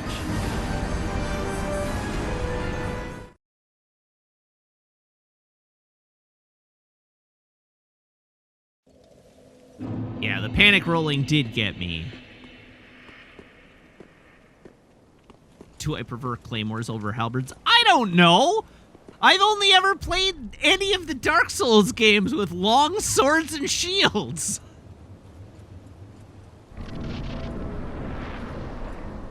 I don't know what I prefer.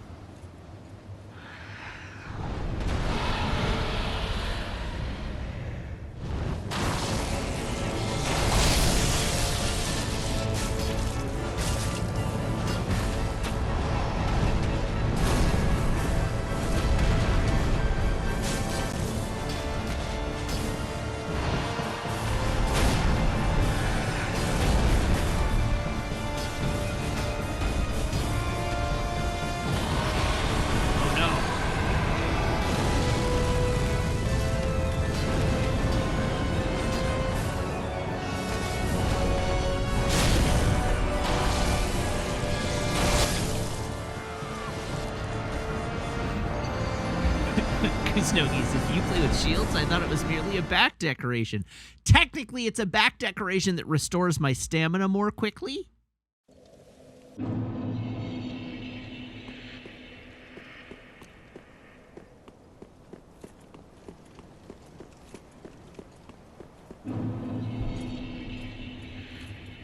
Wait.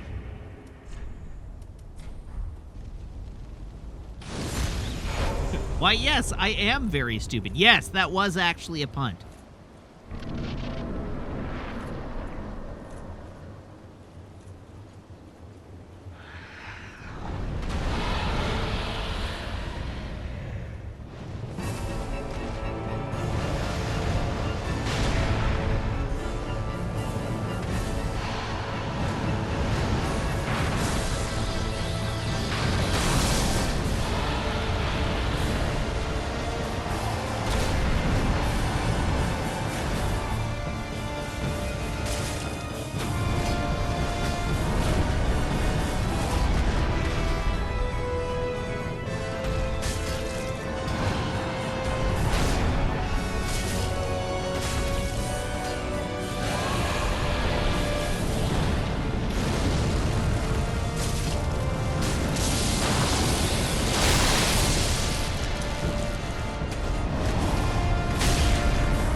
Why not use the Ember during the fight as a free Estus? A, because I didn't know I could do that. But B, because running out of Estus is not my problem.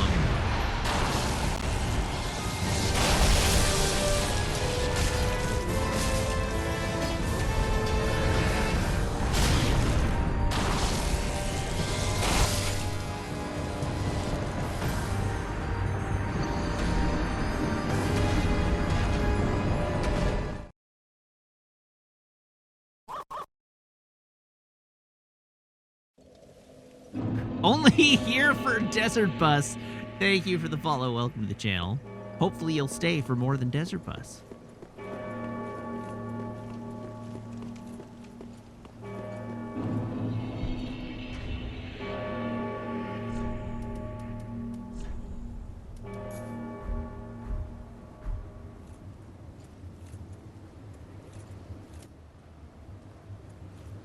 Yeah, no, I knew what they meant.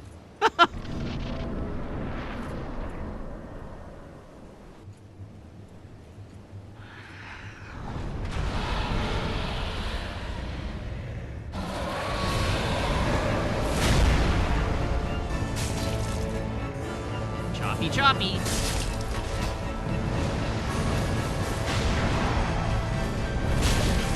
How?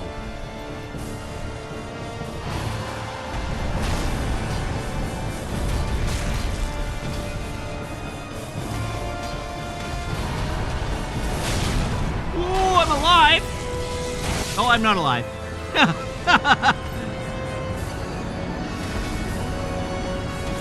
Well, I surely would have gotten value out of that ember if I'd used it.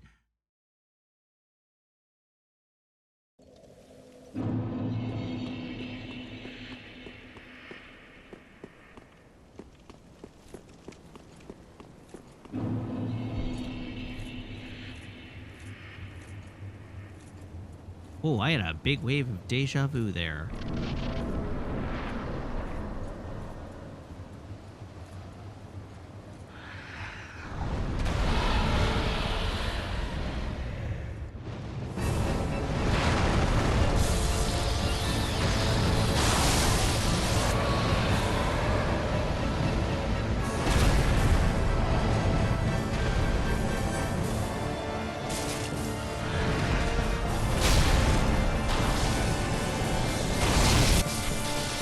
Jesus.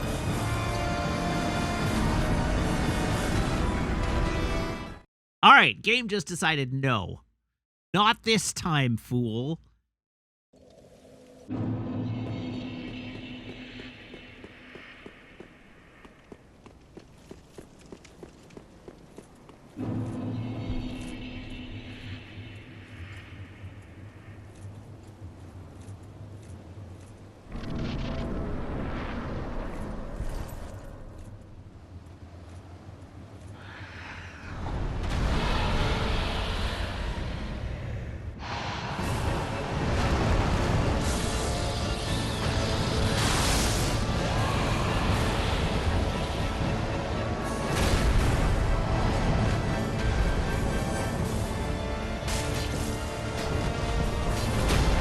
Woo, that was lucky.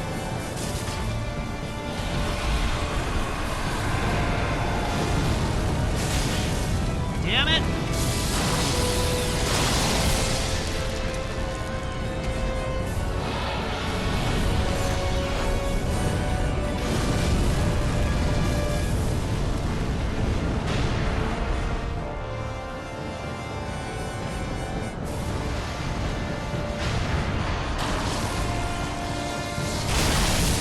What the hell?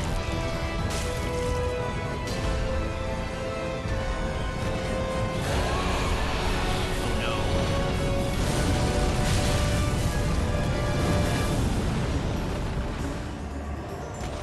Slam a do. Slam another do.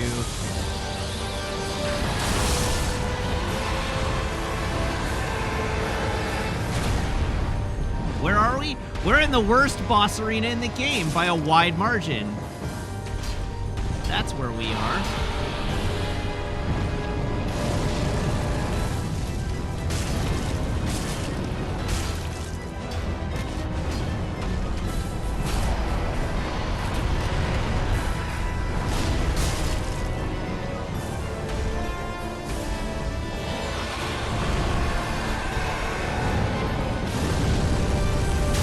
Oh!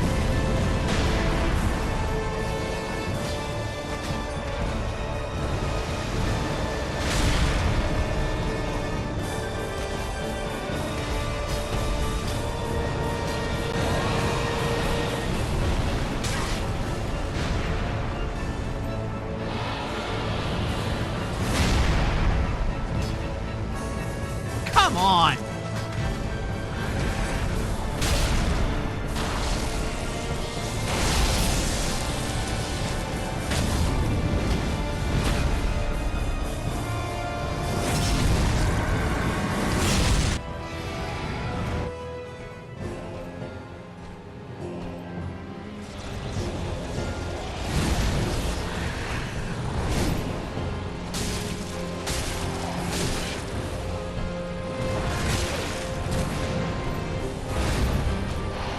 Oh, I'm dead. Oh, I'm not dead. Oh, Allied Man, of course there's a second phase.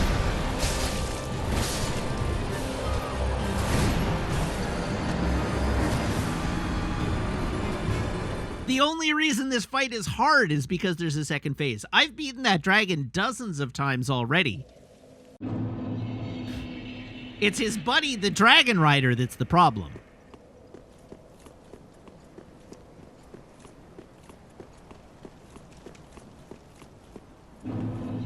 Yes, I do believe we actually determined there's technically 3 phases to this fight. Because there's a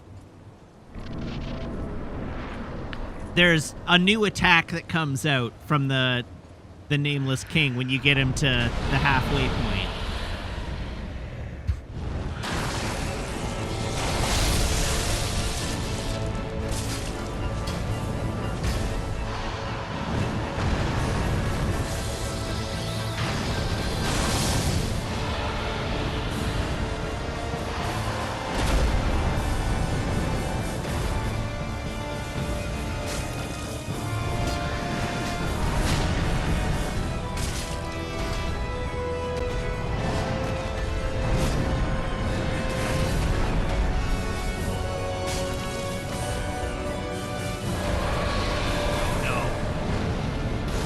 Misread that animation. Well, you know what? Not getting punished for it is not the end of the world. Oh, but I did get punished for it.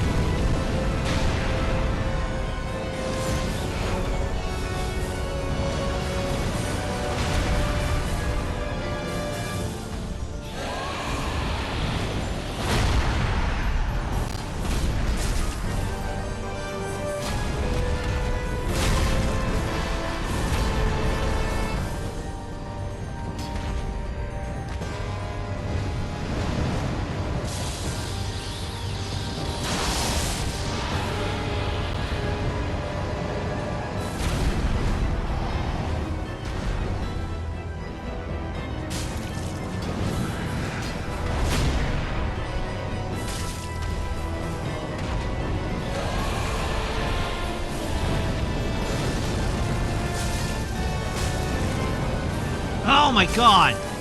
Stop kicking! I never ever want to kick!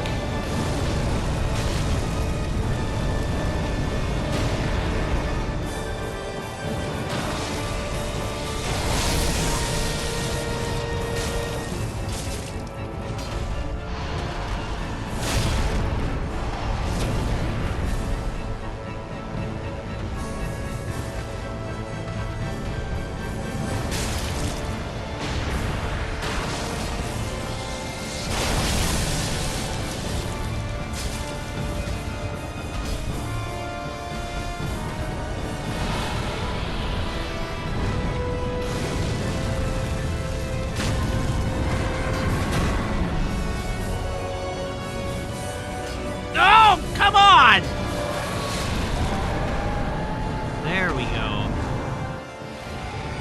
So, Allied Man asked, how hard is this fight relative to the other fight? In terms of raw difficulty, not that much harder. In terms of game design bullcrap, hot bullcrap.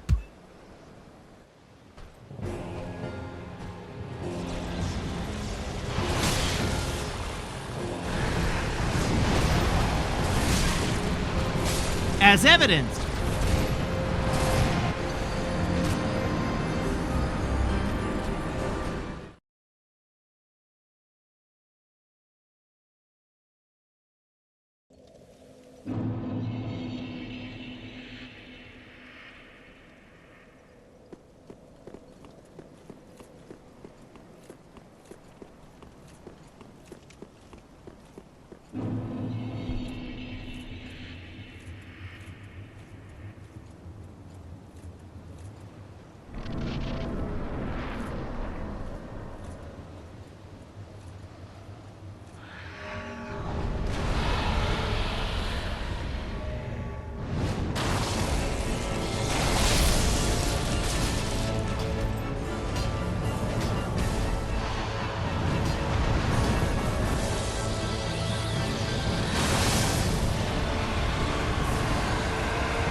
I even got a heavy hit in there. Nice. Oh!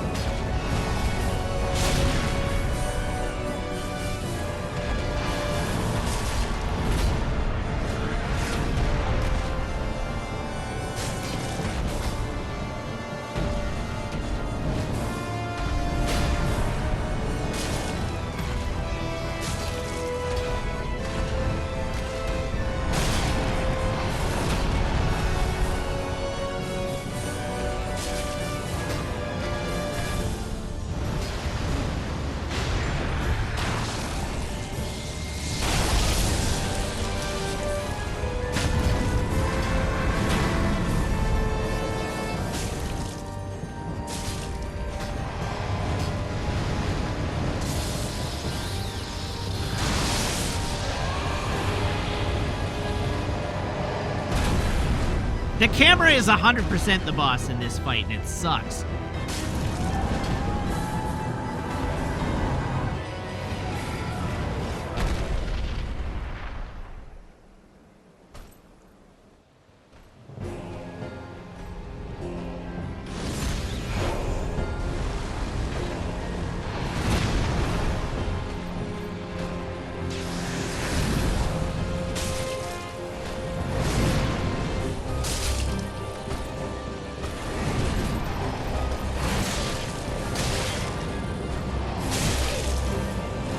I'm alive! Well, that's nice.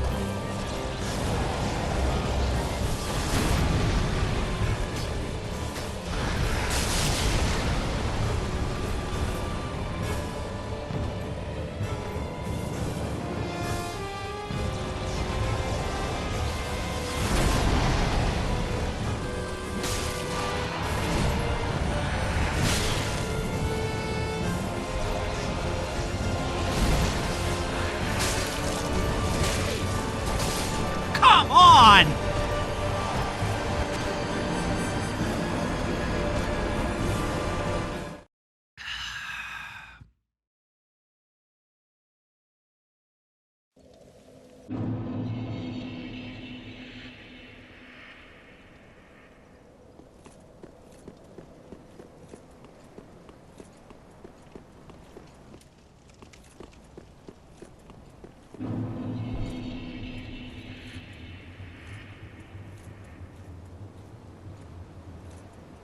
God, that felt bad.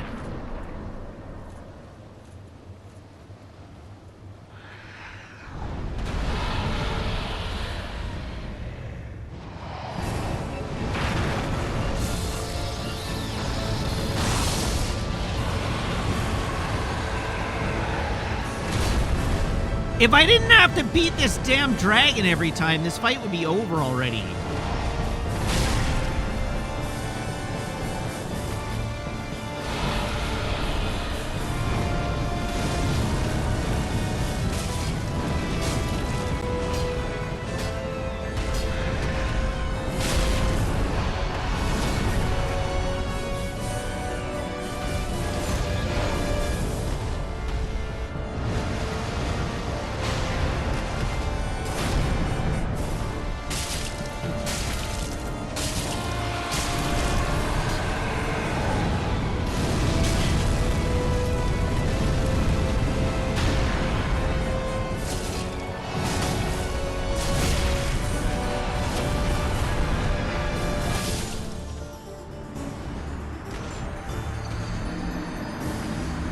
So I kind of take issue with the idea that this is two fights, or that this is one fight, rather.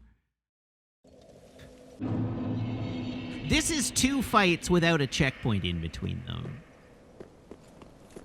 Because they are both so drawn out. And share basically no mechanical similarities.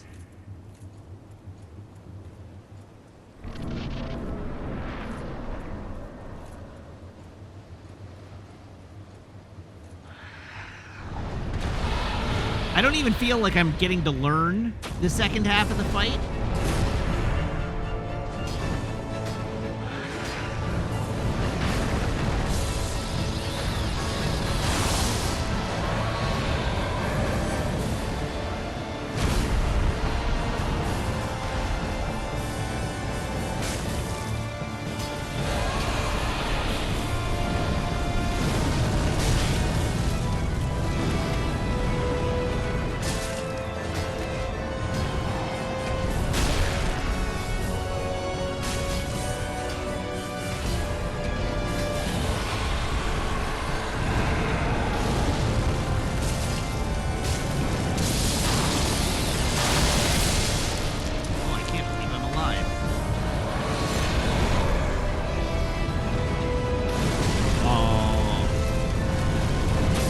Oh my god! I hate this game.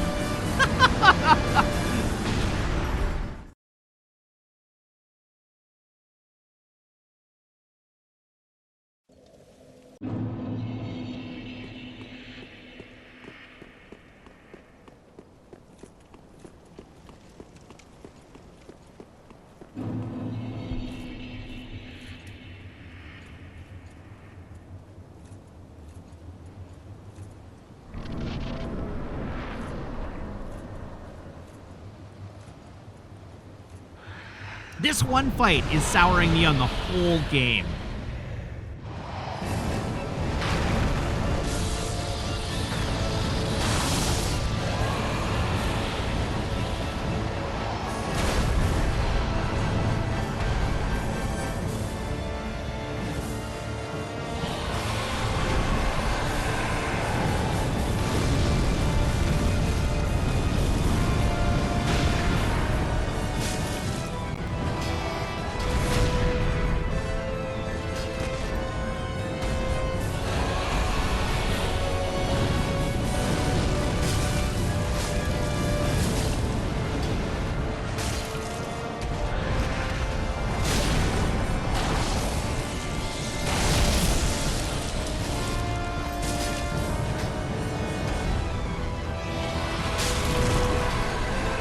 Oh, I'm gonna die.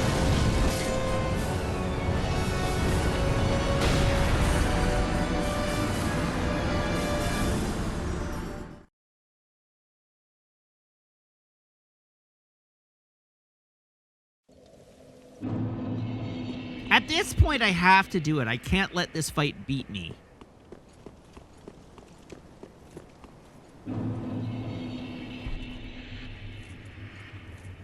Am I using the Soul Find Gain Ring? Yeah, I sure am. Which I guess I don't, strictly speaking, need.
Oh, got there.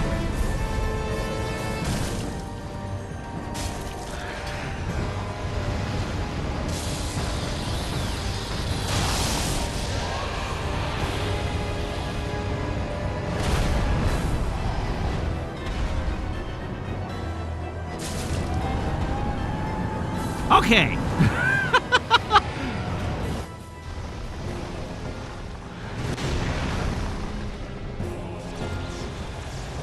No, why did I do that?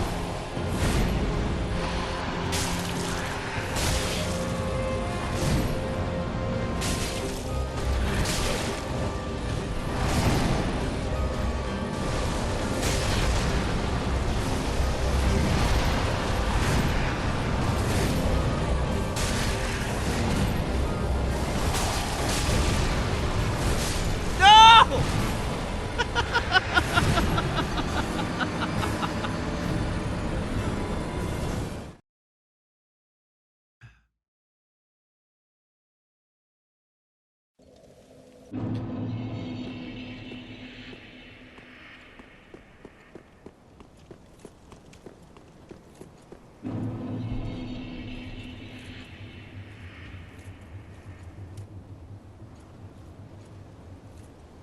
A second beer would definitely not help.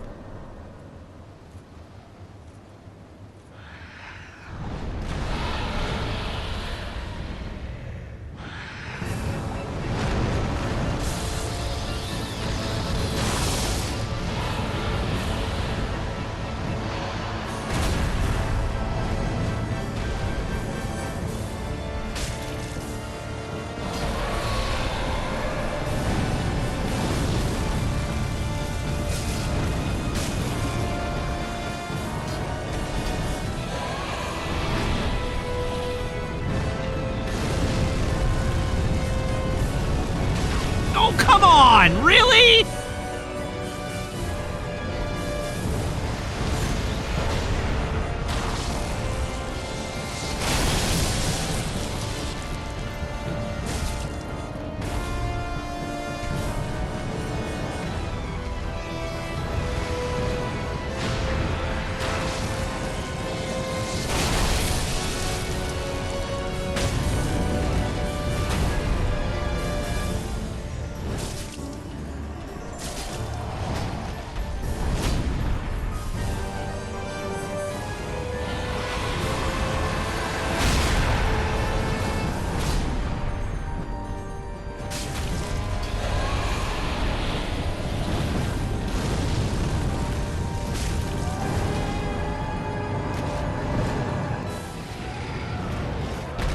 Okay.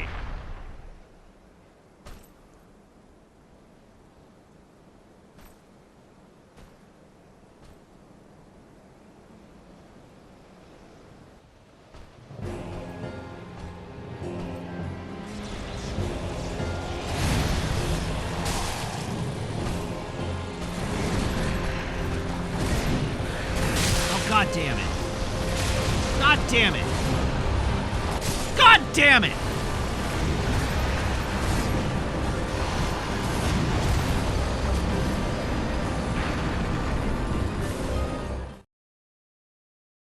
Can I squeeze in the weight for quartz sorcerer gloves rather than going barehanded? If I have them, maybe.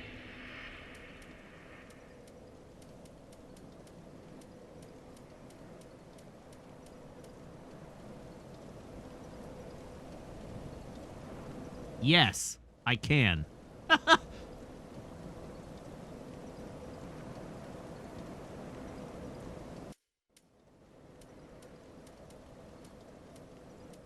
Are those just the best lightning resist available to me on gloves?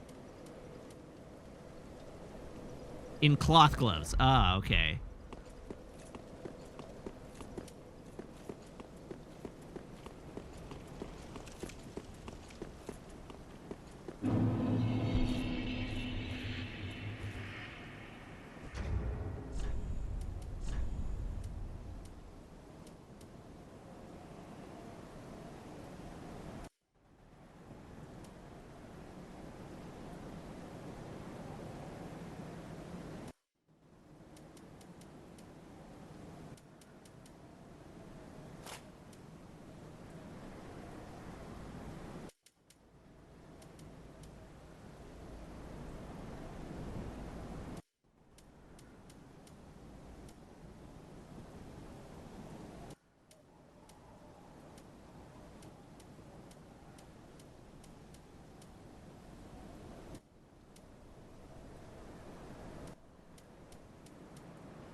I don't know. Now I'm thinking with portals.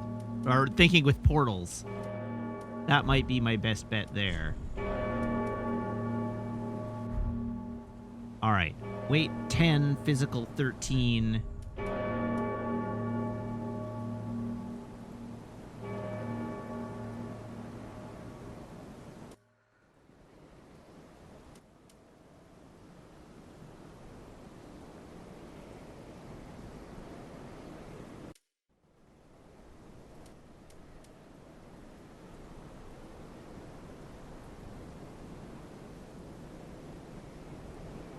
That's an upgrade.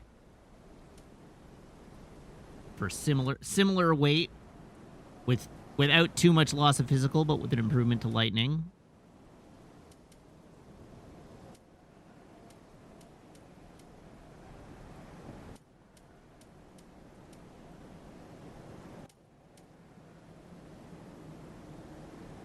Probably could free up some weight by ditching the torch.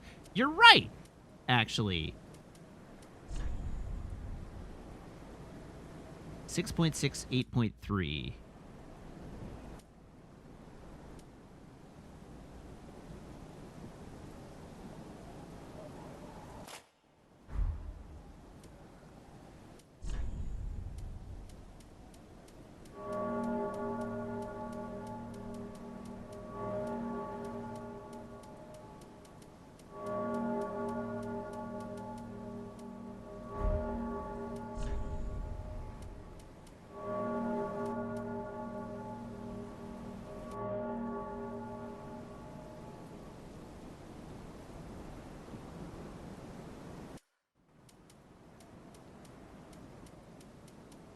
Cathedral Knight is my strict upgrade.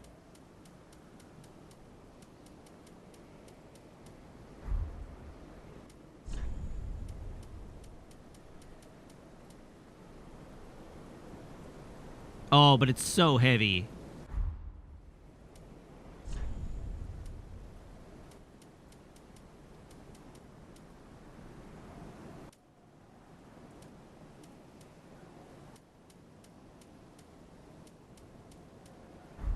Oh, let's try it like this. I'm a weird looking sort now, but who knows? How much more lightning resist do I have now?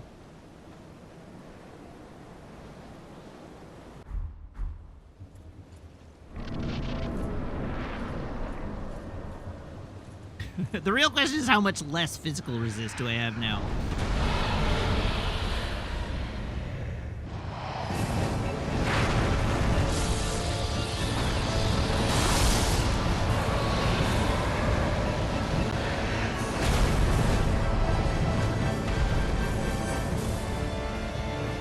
Whoops.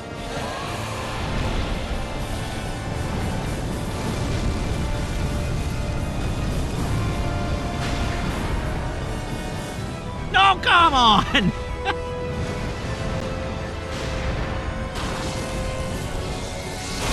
I feel so sprightly now.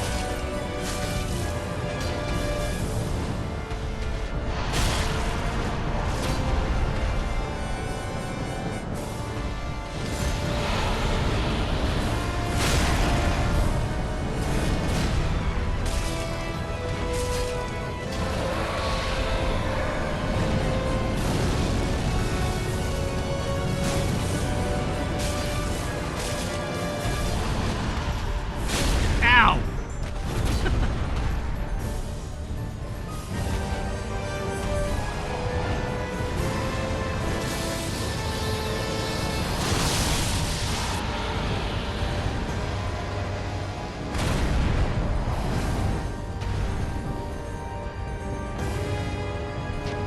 Oh, I missed with that cane.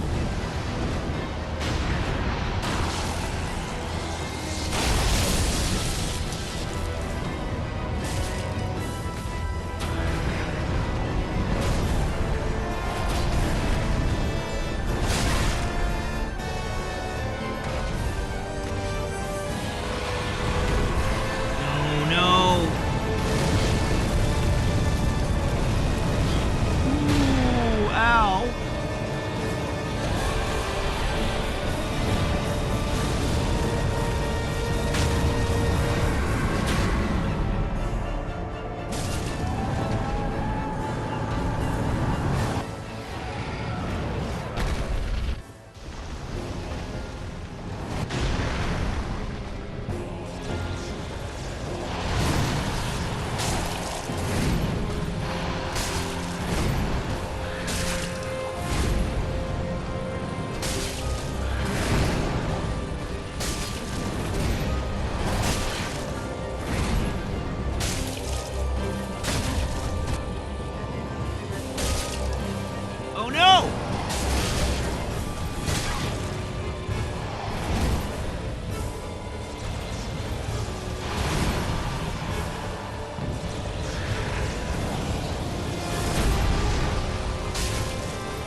come on.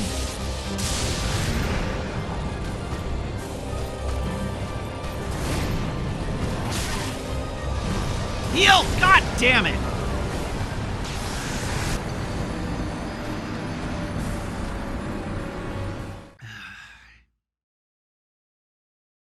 Okay, I'm going to take a momentary break. We'll come right back. All right, let's beat this bastard.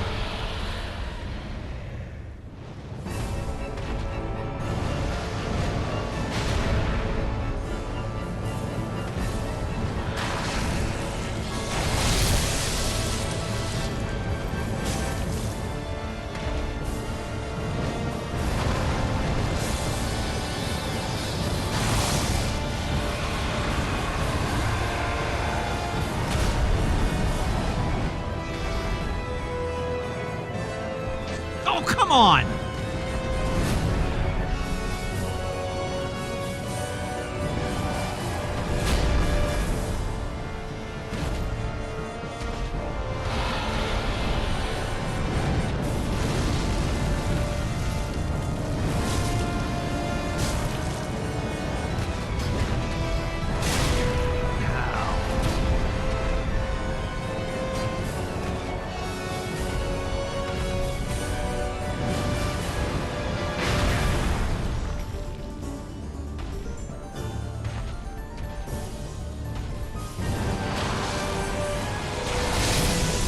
No.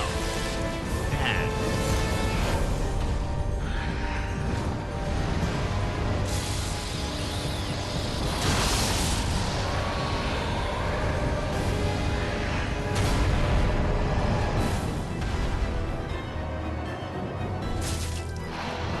Aha! Got him that time.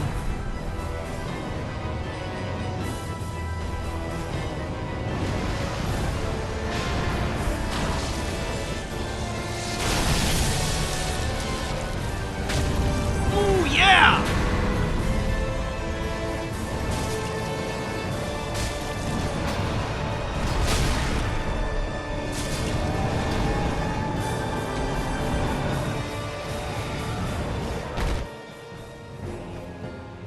Whew.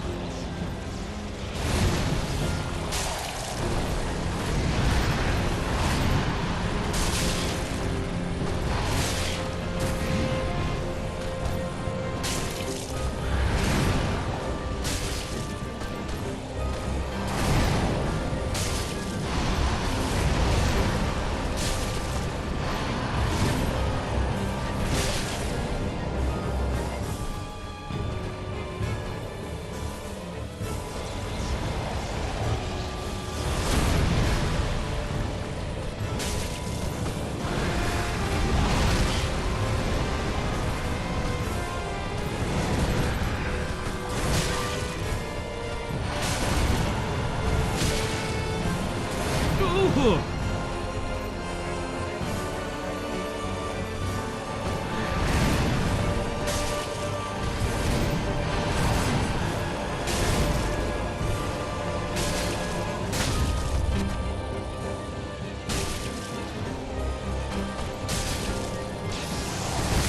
Ow!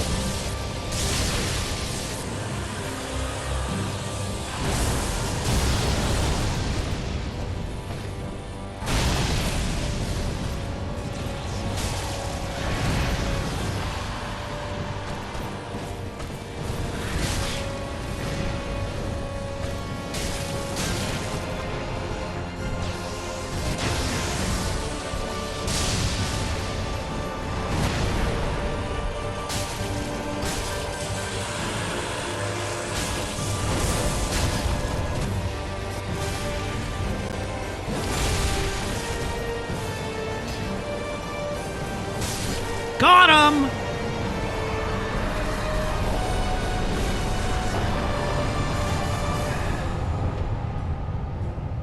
finally got there.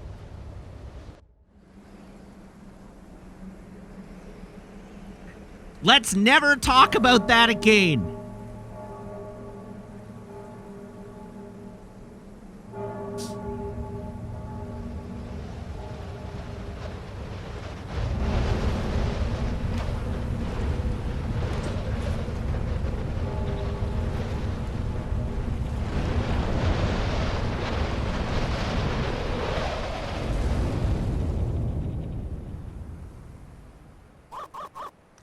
Hey, real legit streamer, thank you very much for the gift subs. Congratulations to Robot Bones, Arc Flash Hazard, Cephalope, Dutch Giant, and Dugma. Yeah, anyway, here's phase 3. That's right.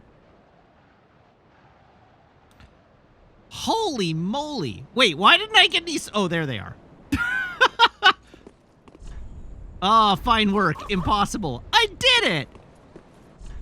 Time for joy.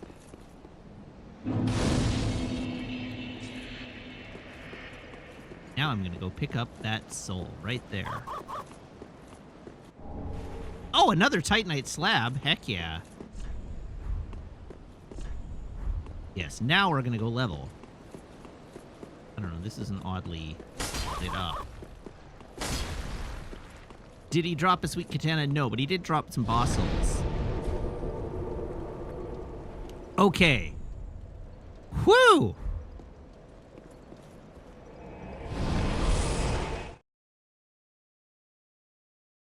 Whew! Alright, I would like to never think about that fight again for the rest of my life. That was miserable. Welcome home, I speak very well. Then touch the dark. Are we keeping current equipment or reverting? We are reverting.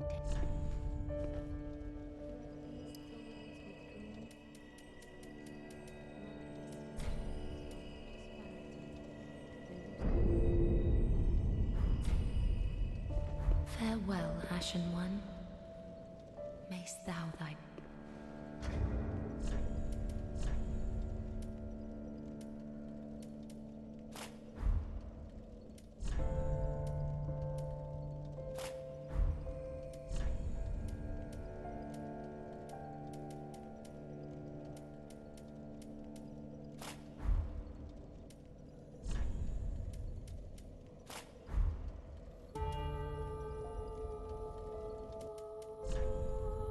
Give me back my sword. Yes, change has been experienced and rejected. That's exactly right. All right, back we go.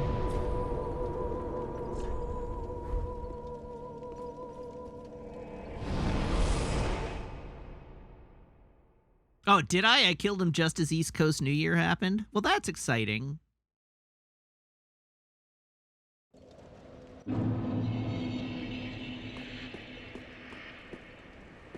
What did the gloves do? Were they lightning resist? Yeah, they had lightning resist on them.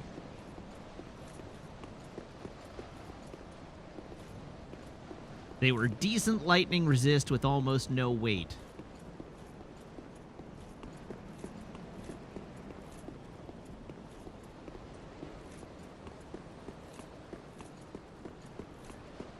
Now I'm just exploring this area.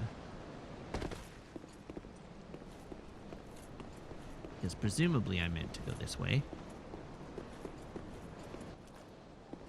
Oh, the set that I'm in is relatively bad for lightning resistance. Ah. Well, that explains some things. All right, well, we did indeed engage with mechanics briefly. Let's, as I say, let's never speak of this again. Oh! A whole Dragon Slayer outfit.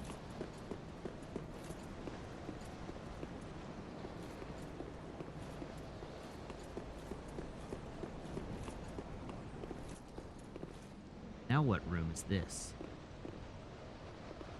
Oh, I know where I am.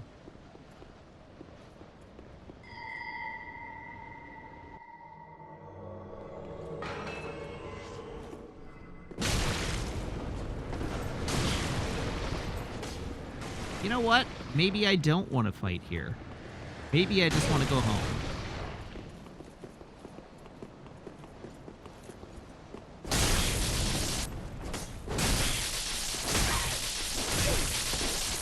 Hey, look! Lightning damage. Hi, Meg. What brings you here? Sorry? Some neighborhood shooting off fireworks from the park. So, You say Duke not on Twitch? I swear. It's sort of a curse. Not language. I was gonna say something else, but it's neighborhood hooligans. How about that? Alright, I accept. Neighborhood hooligans. I figured I'd go to Maple adequately traumatized. And is she? I don't know. I haven't gotten there yet. Oh.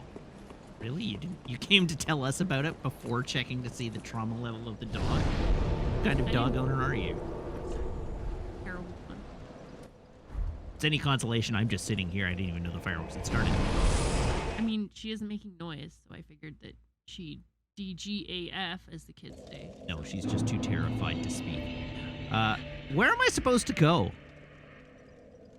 It's been so long, I don't remember where the final area is.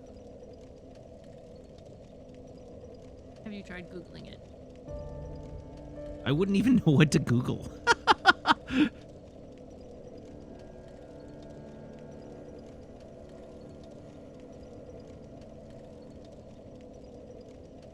Oh, I'm sure I can warp direct to it, but I don't remember which warp I warped to.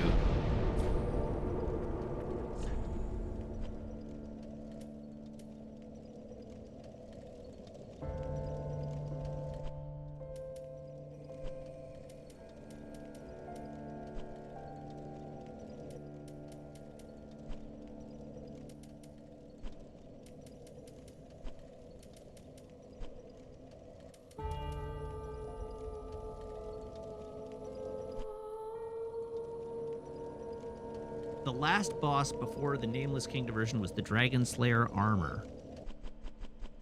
I mean, I think you're right.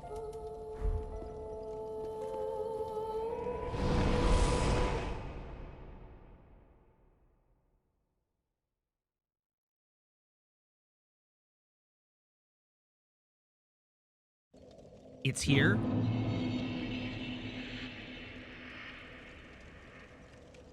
So this way.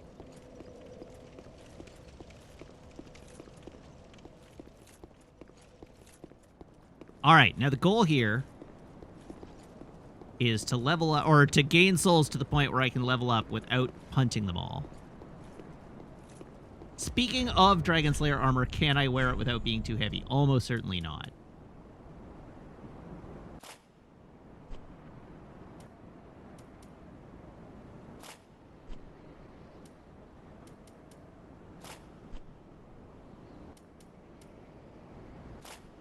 Oh, but it's close.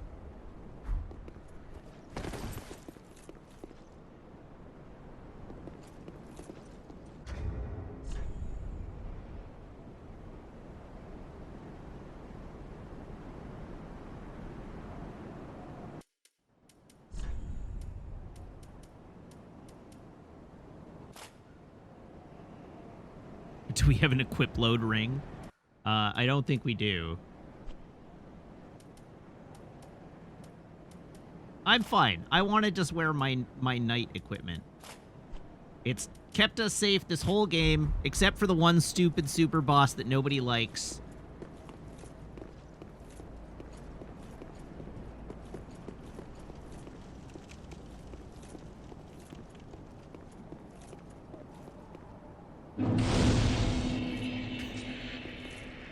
No. Oh, right. We want the Souls Ring.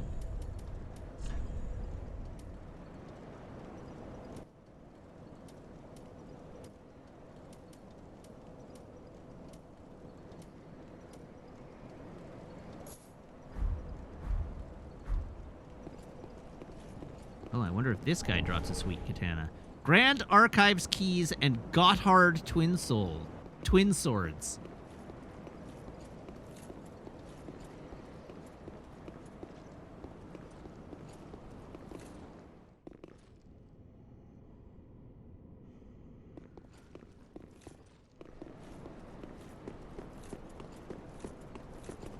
I mean, he's wearing katanas. It feels like he should have. Yeah, I too noticed his name. The name of those were Gotthard twin swords, or Gotthard twin swords, but I couldn't figure out a way to make a joke out of it.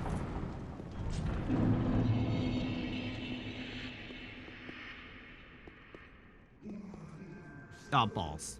Wait, weren't you a boss at one point in the game?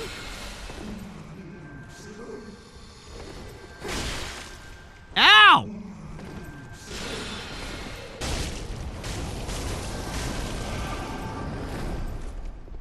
Damn it! Dark Souls, why are you like this?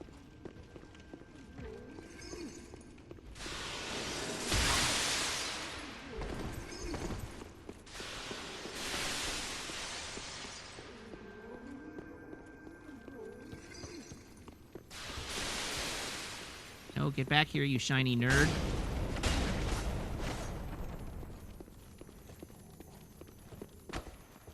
No, get back here, you shiny nerd!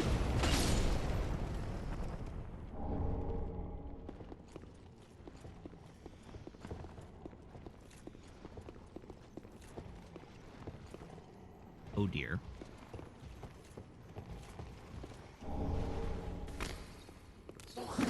What the? I am so lost.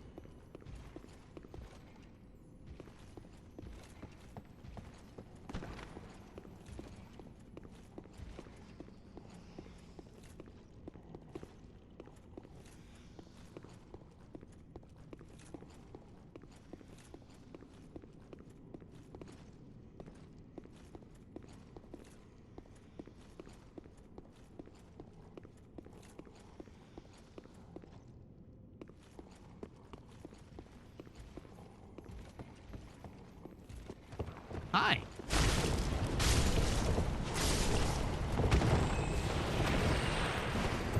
Can I interest you in dying quickly and without negatively impacting my day, please?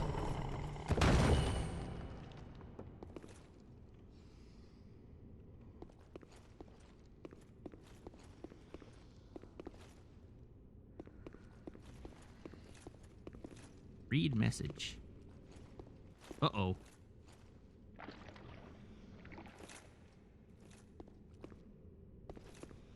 Dunkhead in wax.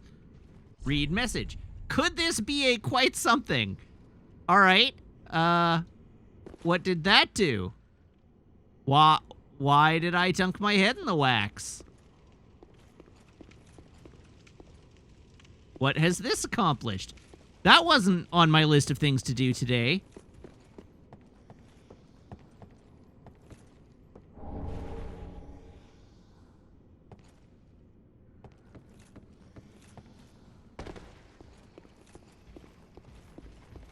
Can I undunk my head?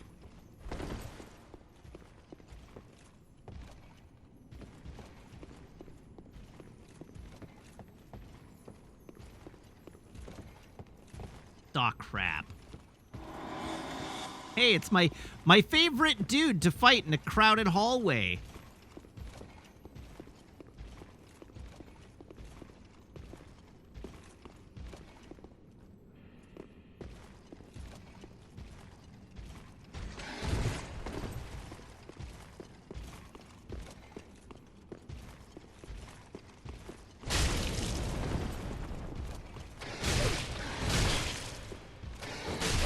Wow, that was some horse crap.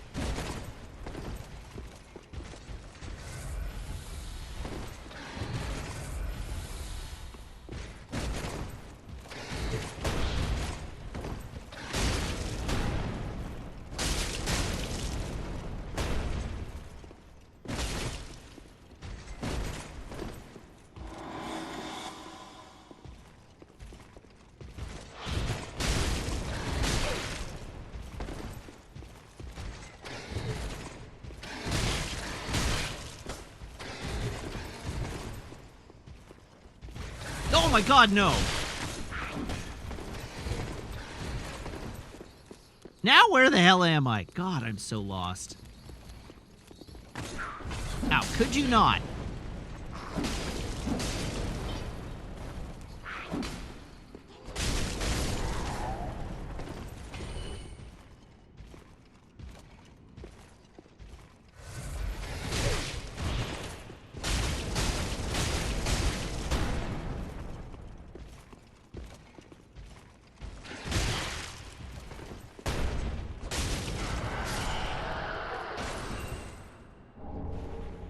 Oh, I hate those things.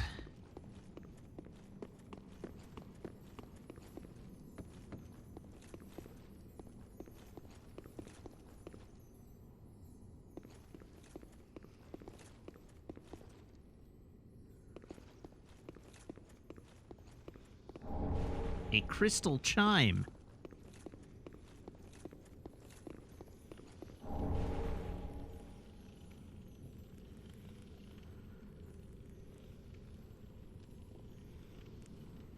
Okay, what does going down here get me, if anything?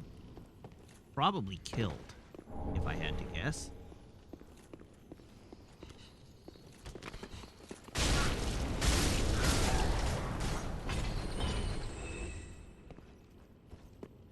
Piss off, ghost!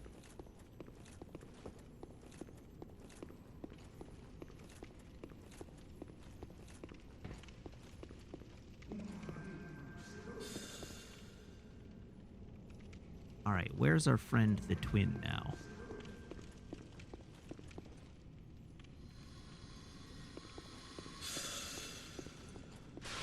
Oh, there, okay. I see.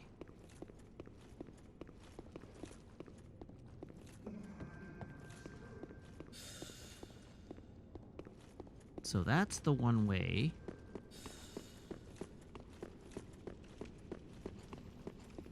There must be another route up that I haven't spotted yet.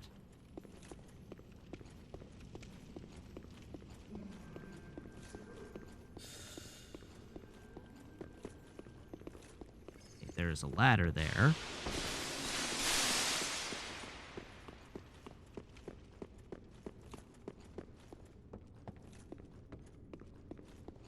There's no other path forward on this side.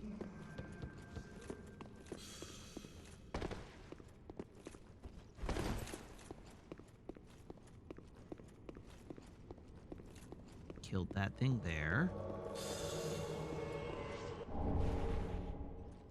Here we have an item. Oh, I've been invaded by a dark spirit. Come on.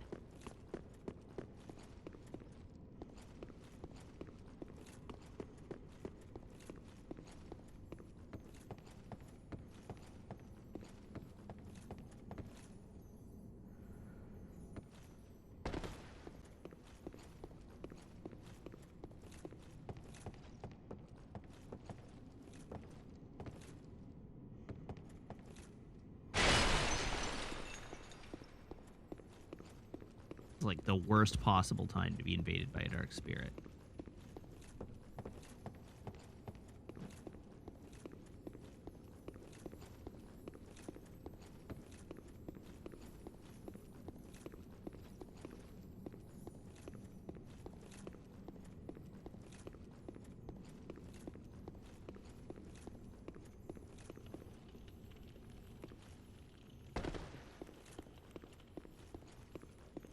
Oh, a little puppy has blessed us with her presence.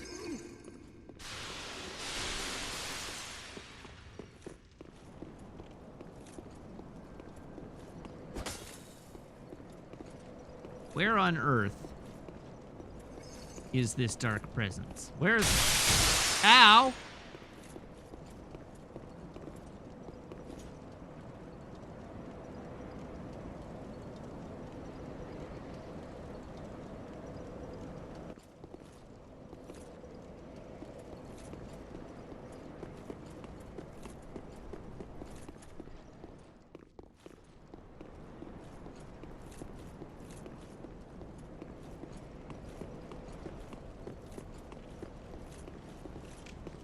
Hello, Dark Spirit. Come fight me, please.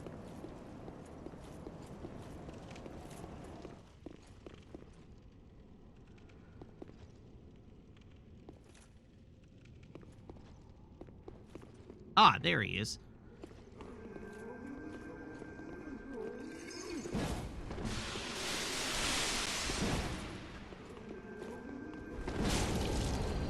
Oh, you don't scare me that much.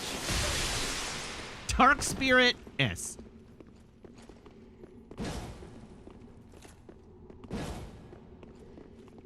Yeah, you better run.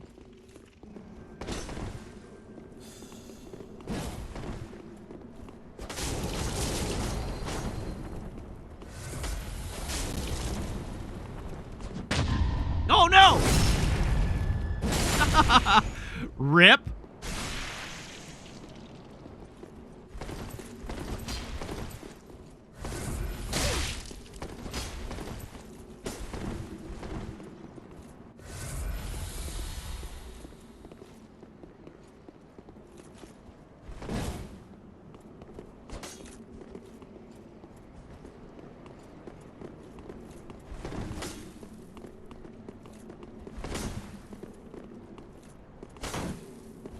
Yeah.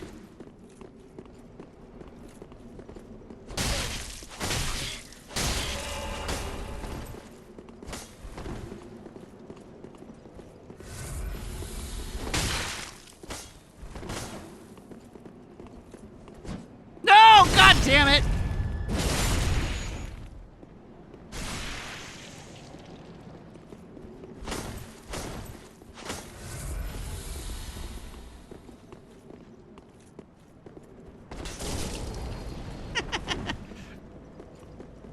This is our new solution to everything. We just run and jump attack him.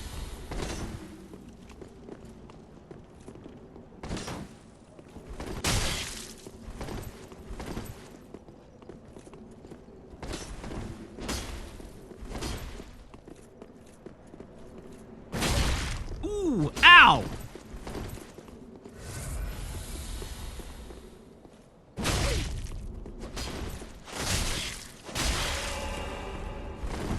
I mean, I literally don't care if he kills me. But I'd like to win.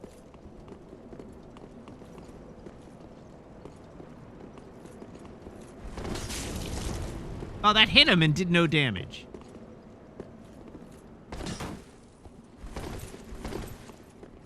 Oh, stop drinking, you bastard.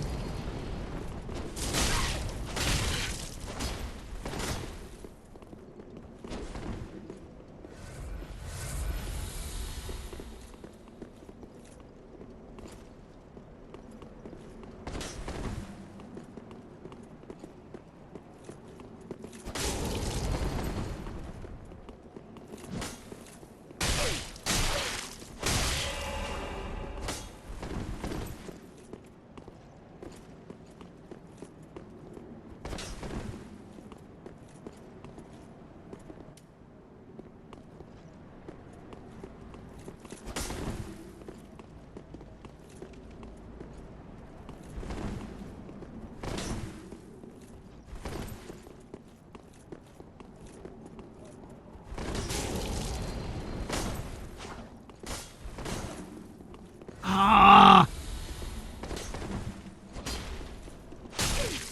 Just kill me. Thank you.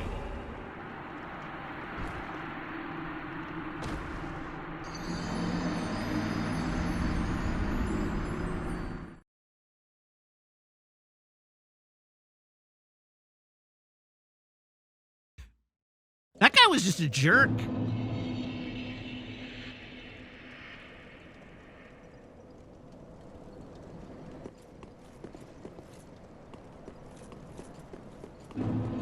Wait, drinking is considered poor PvP etiquette? You know what? I don't care.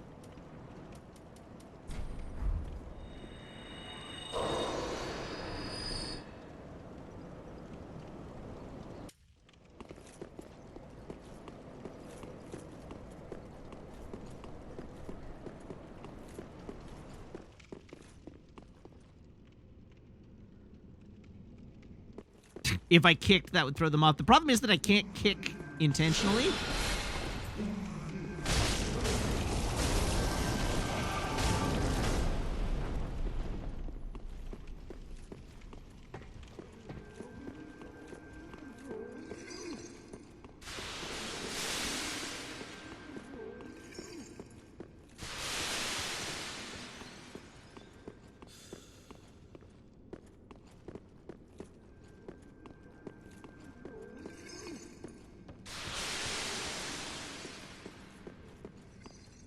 Yeah, exactly. I can't kick intentionally, but I can definitely kick accidentally. Is 51K enough for a level? Probably not. No, 60,000.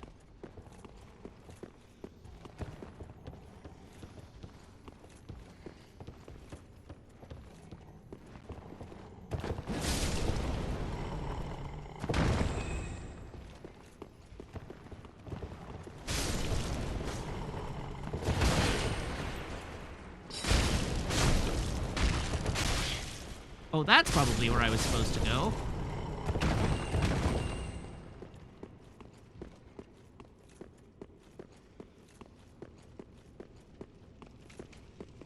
You know, I can kind of understand why drinking an Estus flask would be considered poor, like, in poor sportsmanship using the PvP mechanic, just because it prolongs the fight so long because you've got so many of them.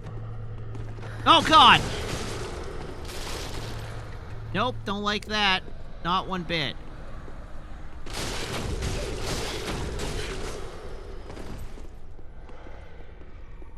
Oh, it's the books.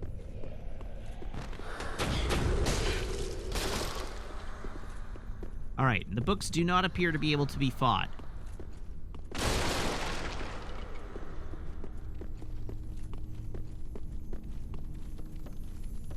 This feels like a trap. Yeah, it was a trap.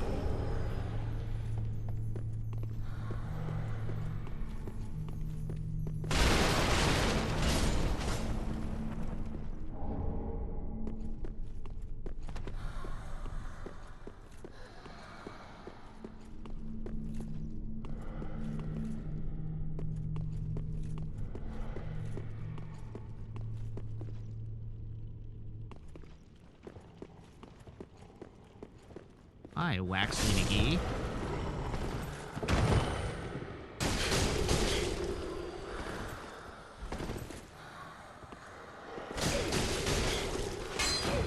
Okay, so no, I cannot fight the books.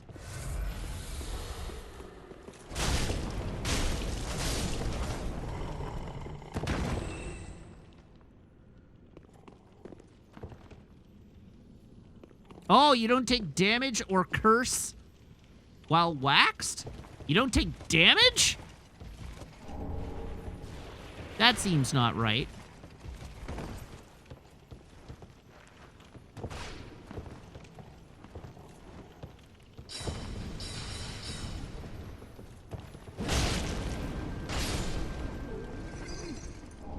Oh, from the book. I see.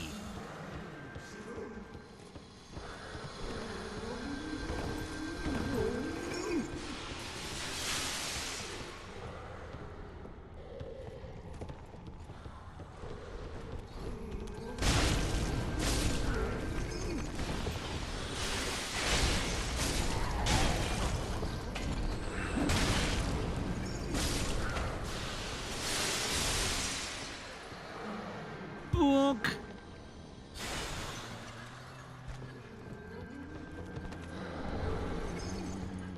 Ow!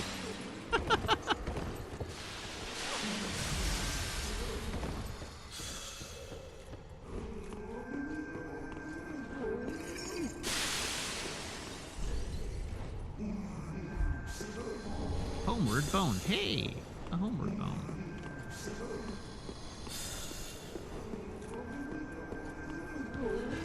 All right, I'd really appreciate it if Creepy McGee would stop attacking me with all these friggin' laser beams.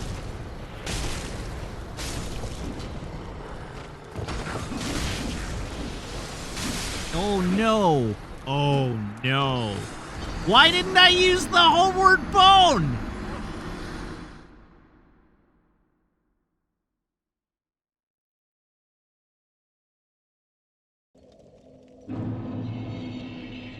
Chat, why am I stupid?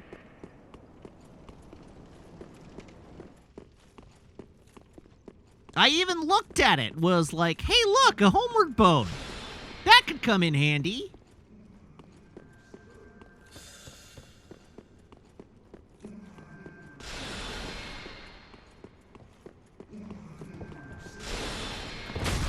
Ow.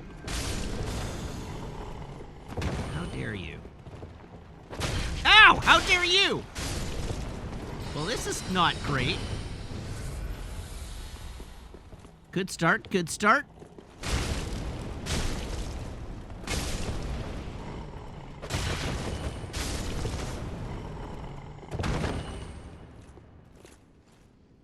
Dunk.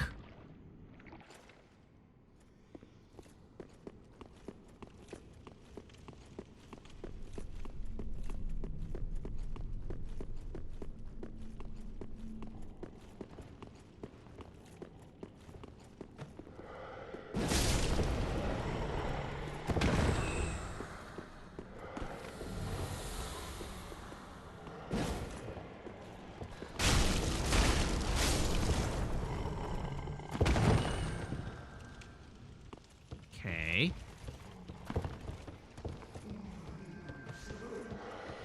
So far, so good. Oh, God!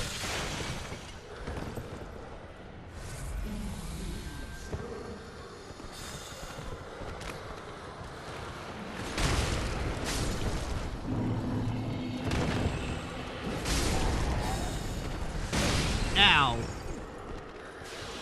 Oh, my organs.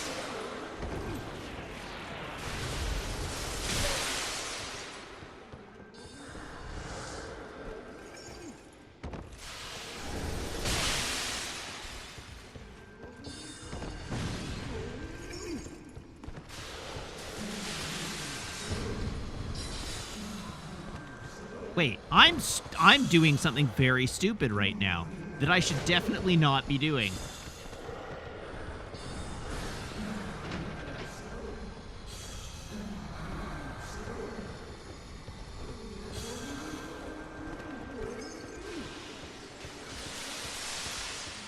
Let's take a moment and use our brain.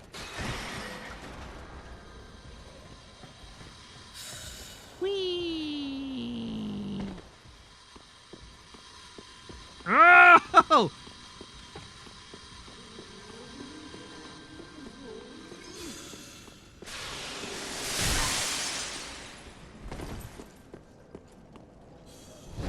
Hooray!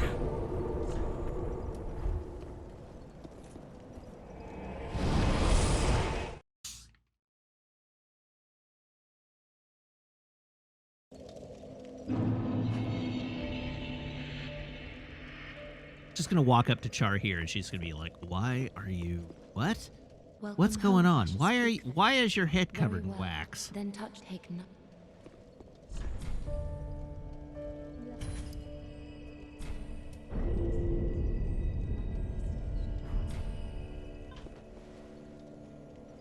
Hi, Maple. How was she? Did she do good on her walk? She is bigger than Kachi, yes. I know. She's just growing like a weed. Right, Farewell, chat wants me to Ashen check One. the number of bones I have in my inventory.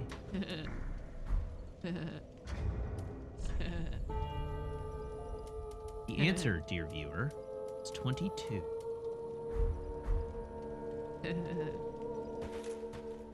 Is this a family stream? Ah, Oh, I have Umbral Ash. Oh! gracious little Iona.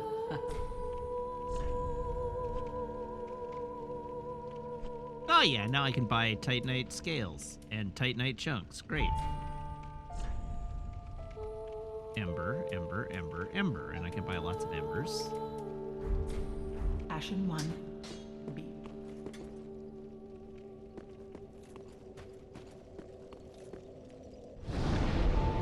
I don't know. I tried to show you Maple, but Maple decided to be over on the other side of the pen. She should probably not be allowed to chew the doorstop. Well, it's plastic. It could, like, chip bits off. Why did I go back to Firelink? That wasn't very great. Hi, Goober. Hi, Goober. There she is.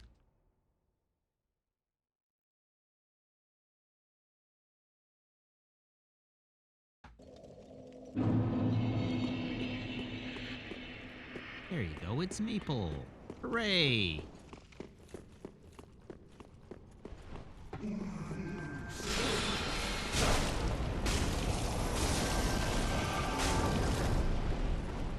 Alright, I managed 1,200 damage on that set of attacks, which is not bad. Yike.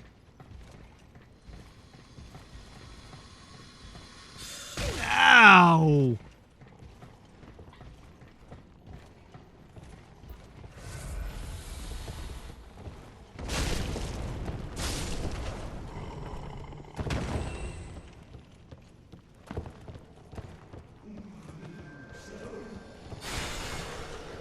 I would like to not get murdered.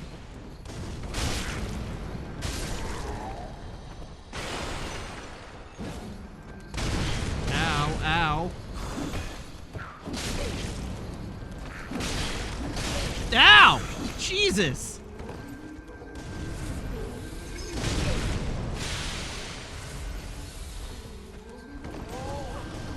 Everything I tried to do there went very badly. Ow! Jesus!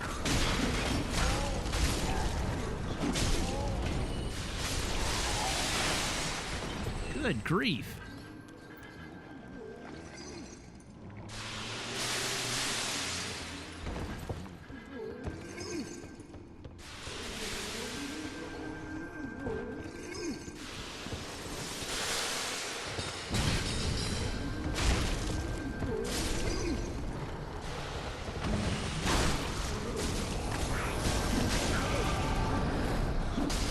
Oh, God, no, why? Oh, my God. Brutal.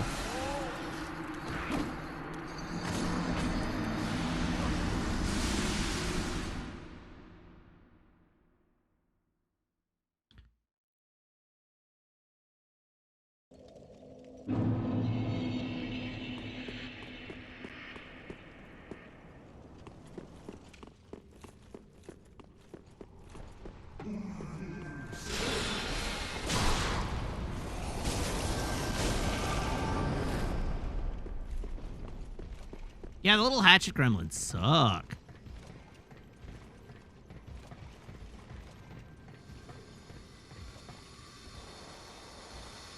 Oh, come on!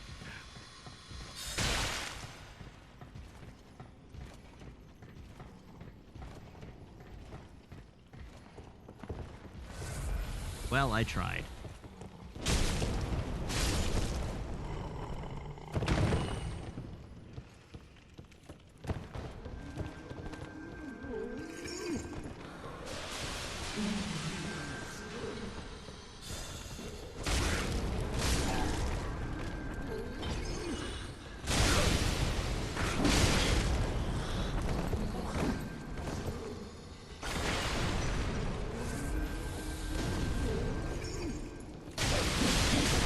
How in the hell?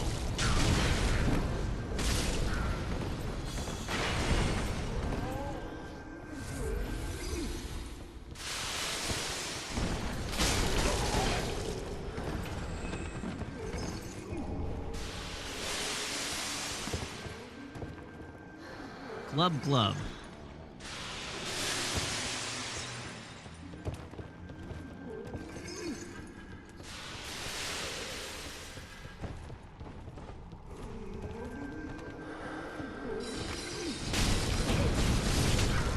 Ow. that was a world of hurt.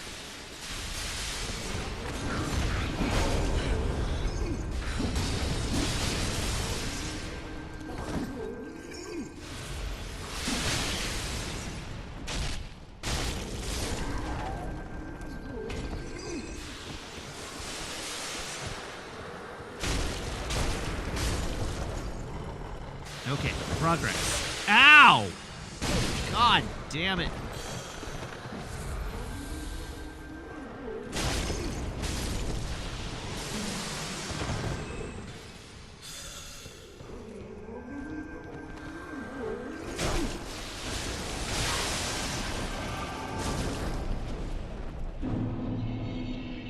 Okay.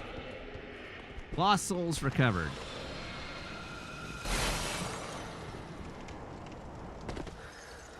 Wait, there was a ladder here this whole time?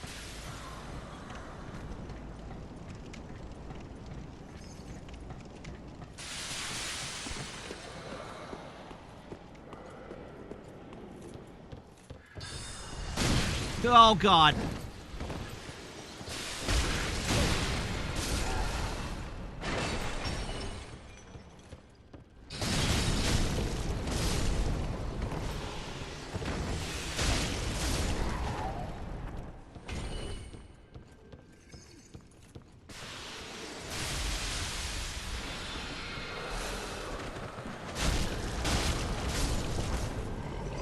You're dead.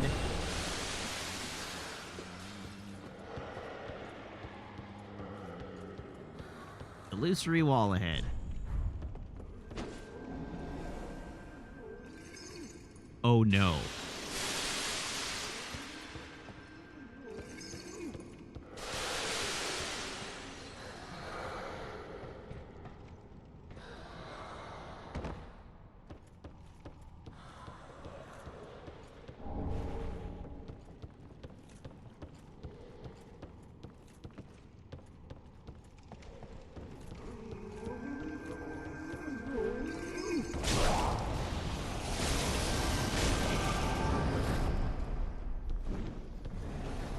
Oh no.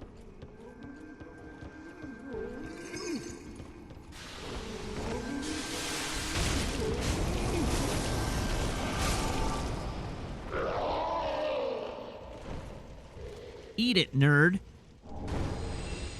Crystal Scroll. All right, well, this seems like a great opportunity to use a homeward bone.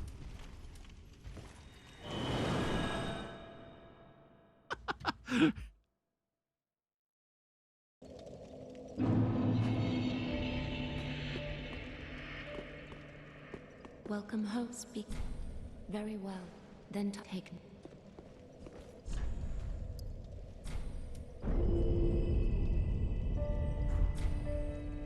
Farewell, Ashen One. Mayst thou thy peace What was I doing? What was I doing? I was gonna do something, and now I don't remember what it was. I remember what it was. I was gonna check to see if I had any souls. And I do, but not enough souls to, like, be worth my time. Oh, I could turn off puppy cam. That's true.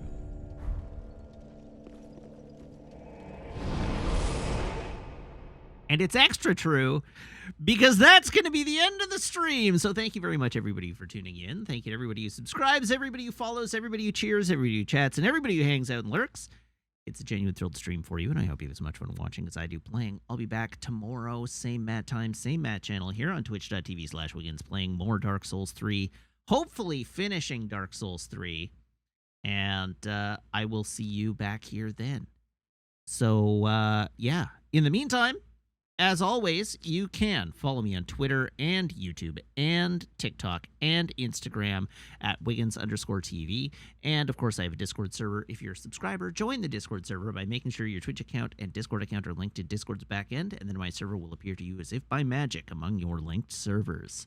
So that's going to be it. Let's see who there is online. It is Saturday, so I assume Brave New Faves is a thing that's happening. But let's just see who's online. Yep. So let us raid Brave New Faves. Everybody hop aboard this raid train, and I will see you back here next year. Until then, so long, have a great night, and goodbye.